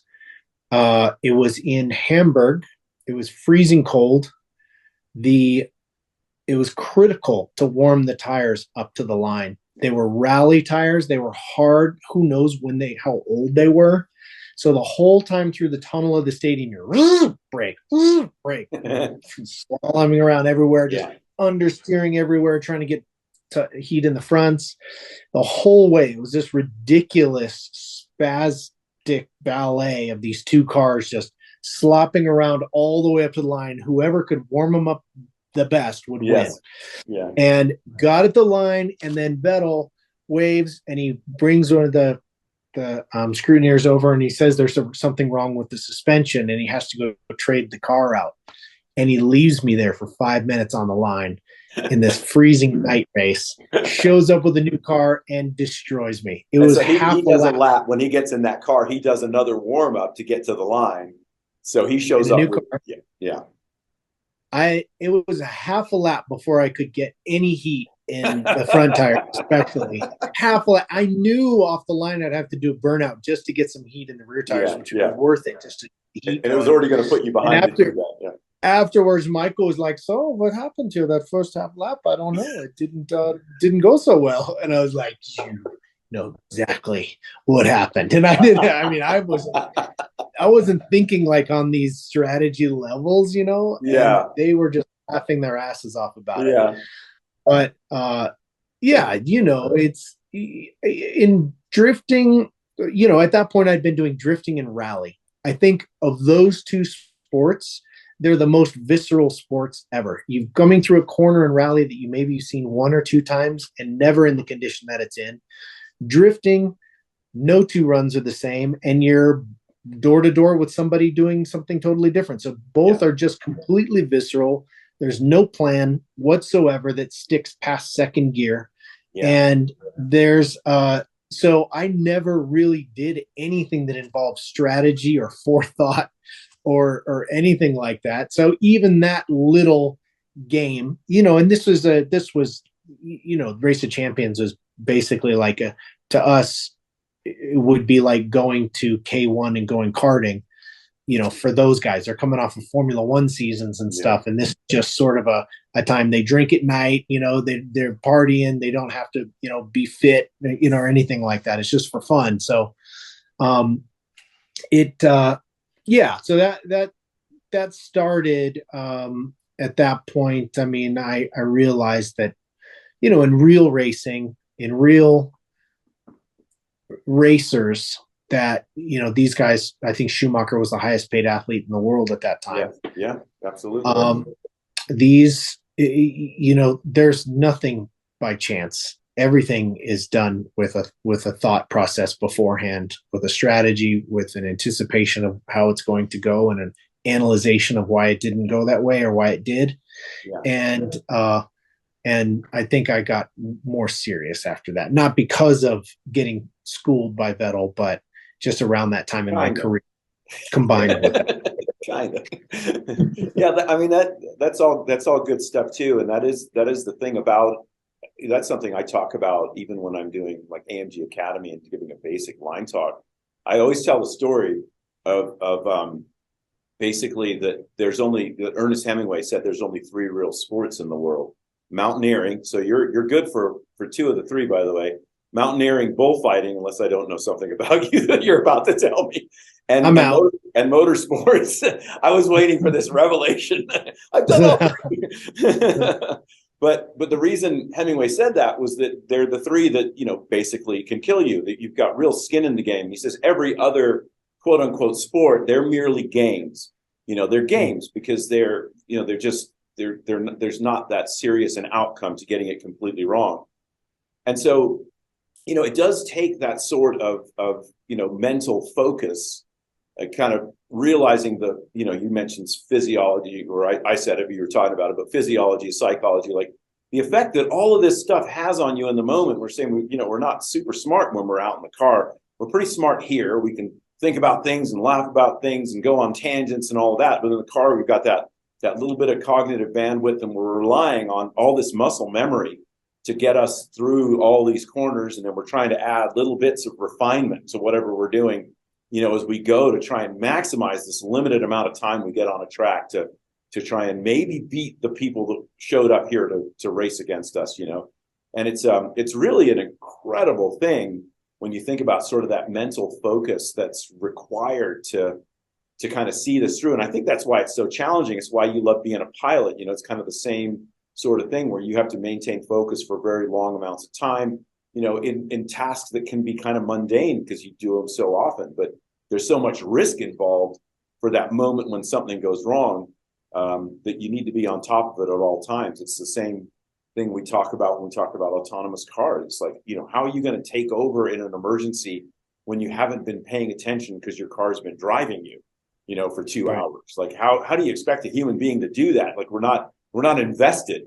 And maybe that's the ultimate thing about driving, is that, when we get to drive a good car, whether it's on a nice road, or maybe it is, K1 karting, or maybe it's a Formula One car, Race of Champions, or all the cool things you've ever done. Jump in a truck, over 300 feet and breaking a world record. All those things are just this moment where you get to have a very pure time in your life where you're just solely focused on this one thing, and just taking so much pleasure in doing this thing competently. And there's just this, I think, this real satisfaction that comes out of it. And I think that maybe, when you're talking about in the very beginning, when we started talking, you said you had this obsession with driving. Like, to me, it's that, that's what the obsession is. It's those amazing moments. And sometimes those moments are just a moment in one corner. like that's all I'm really proud of, is like one part of one corner one day. It could be several laps. It could be a whole race. It could be a race season. It could be time a really great downhill on my mountain bike, or it could be on a pair of skis. The car, though, is always going to be the ultimate, because it's the most complicated machine. And so I think I take more pride out of controlling that versus anything else. How do you feel about the airplane versus the car? What are your thoughts on that? When I got into flying, which was the day after Top Gear stopped filming, I had already arranged, I think that was like February 15th. It was January 31st. And February 1st, I was already signed up, started lessons, got a license really quick. The girl I was dating at the time, Katie Osborne, she didn't like flying, was actually afraid of flying. And she had no problem flying with me because she said, I'm trying to remember how she said it, but she said that she'd never really seen somebody just obsess over learning the material, watching the video every single minute that I had. Yeah. And completely focused. So she was like, if there's one thing for sure is, he knows his shit about that stuff. And that's, it's possibly the risk factor. I don't know if you ever feel like, okay, I better know this because I could die. But it's almost like you described, it's more what drives the obsession there, like with cars, is the responsibility you're allowed to have. Yeah. Like there are few things, and they're getting fewer, that you really are allowed to have that much responsibility. And I fly over LA, over millions of people. I'm responsible for maintaining my own engine, checking that things are okay before the flight. There's nobody watchdogging that I fixed this thing that came, loose last week, or this thing. Once you crash, they're going to go through your logs and see that you fixed everything. But before you crash, while you're, in the moment, the responsibility you're taking on is something that can't last in our society. And we're the last generation that's going to get it. And that's sad as hell. Yeah. But I am in a better mood for the rest of the day after flying, for sure. Even if I just go fly around the hills and come back and land again. It doesn't have to be, I save time by going somewhere or some analytical thing. There's something just about having done the work to get the license, to get the plane, to get the access, and then to take the responsibility. And then, like you said, the craft and the way that you do it, and then to put it away and be done with it. There's something so relaxing about that. It's like therapeutic for sure. And I'm sure driving is like that for you. Yeah. Driving is like that for me too. It exercises those parts of your brain and of your psyche, and that otherwise, and most people, I think, well, in a lot of cases anyway, those parts of their brain lay dormant for a lifetime. The competition, like, you forget, some people, the last time they had a competitive drive against somebody was in kickball in elementary school. And now it comes out in road rage, right? Because it's frustrated. You don't experience road rage, probably. I don't. No. And it's I chuckle a lot of what's going on around. Yes, I do too. But I get that part of my brain exercised elsewhere. Yeah. And I get to yell at somebody in my helmet on the racetrack. That's right. But if there's so I think kind of holding the weight of that responsibility and cashing in on the skills that you've put in your tool bag and using them to exercise that, it's something super therapeutic about that is really hard to describe. I think you'd sum that up, I think, in a way. And again, we're being a little self-serving here talking like this, but I think it's absolutely true. But to me, like, this is the only way I get to sit in, lay in my deathbed or whatever the case may be, and say that was a life well lived. In a way, like I want it. It was like, I think it was Eleanor Roosevelt was quoted or is given the credit for saying, "Scare yourself a little every day."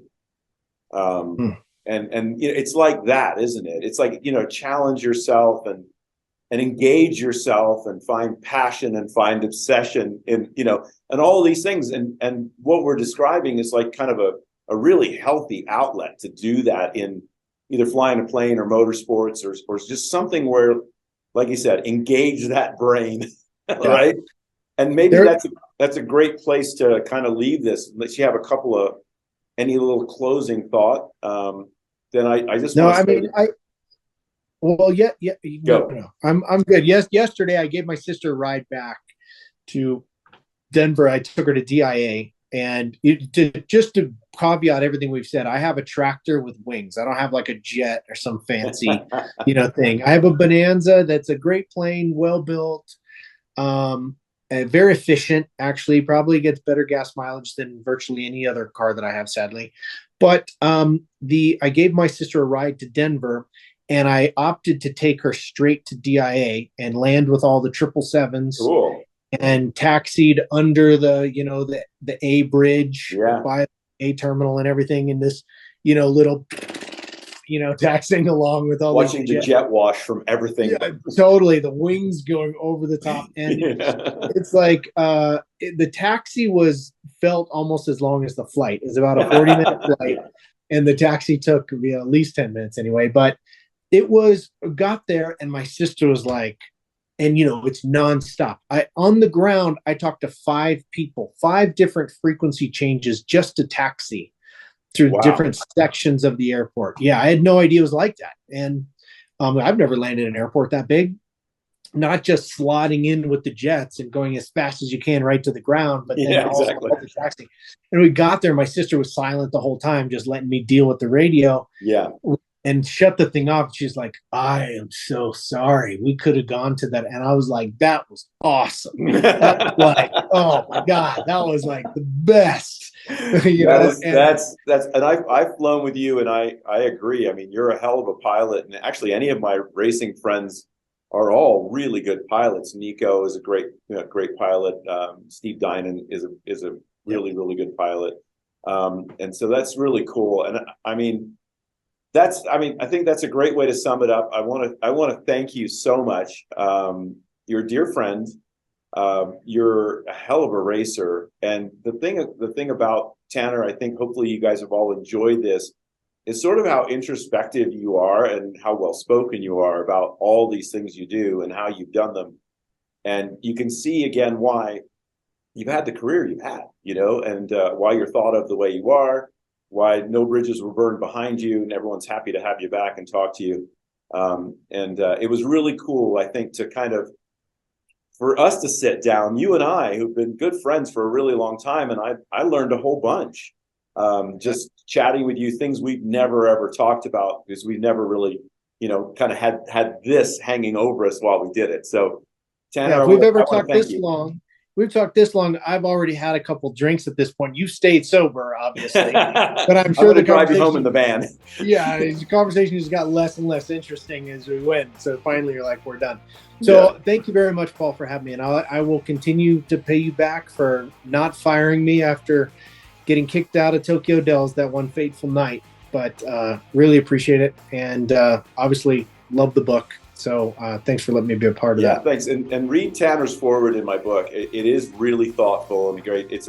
Once you've maybe seen this and then you read that, it all kind of makes sense. But Tanner, again, thanks so much. I had a ton of fun. I hope you did too. And I hope everyone watching also enjoyed this very long, several episode version of the Optimum Drive podcast, happily featuring my good friend and great driver, Tanner Foust. Thanks, Tanner. Thank you.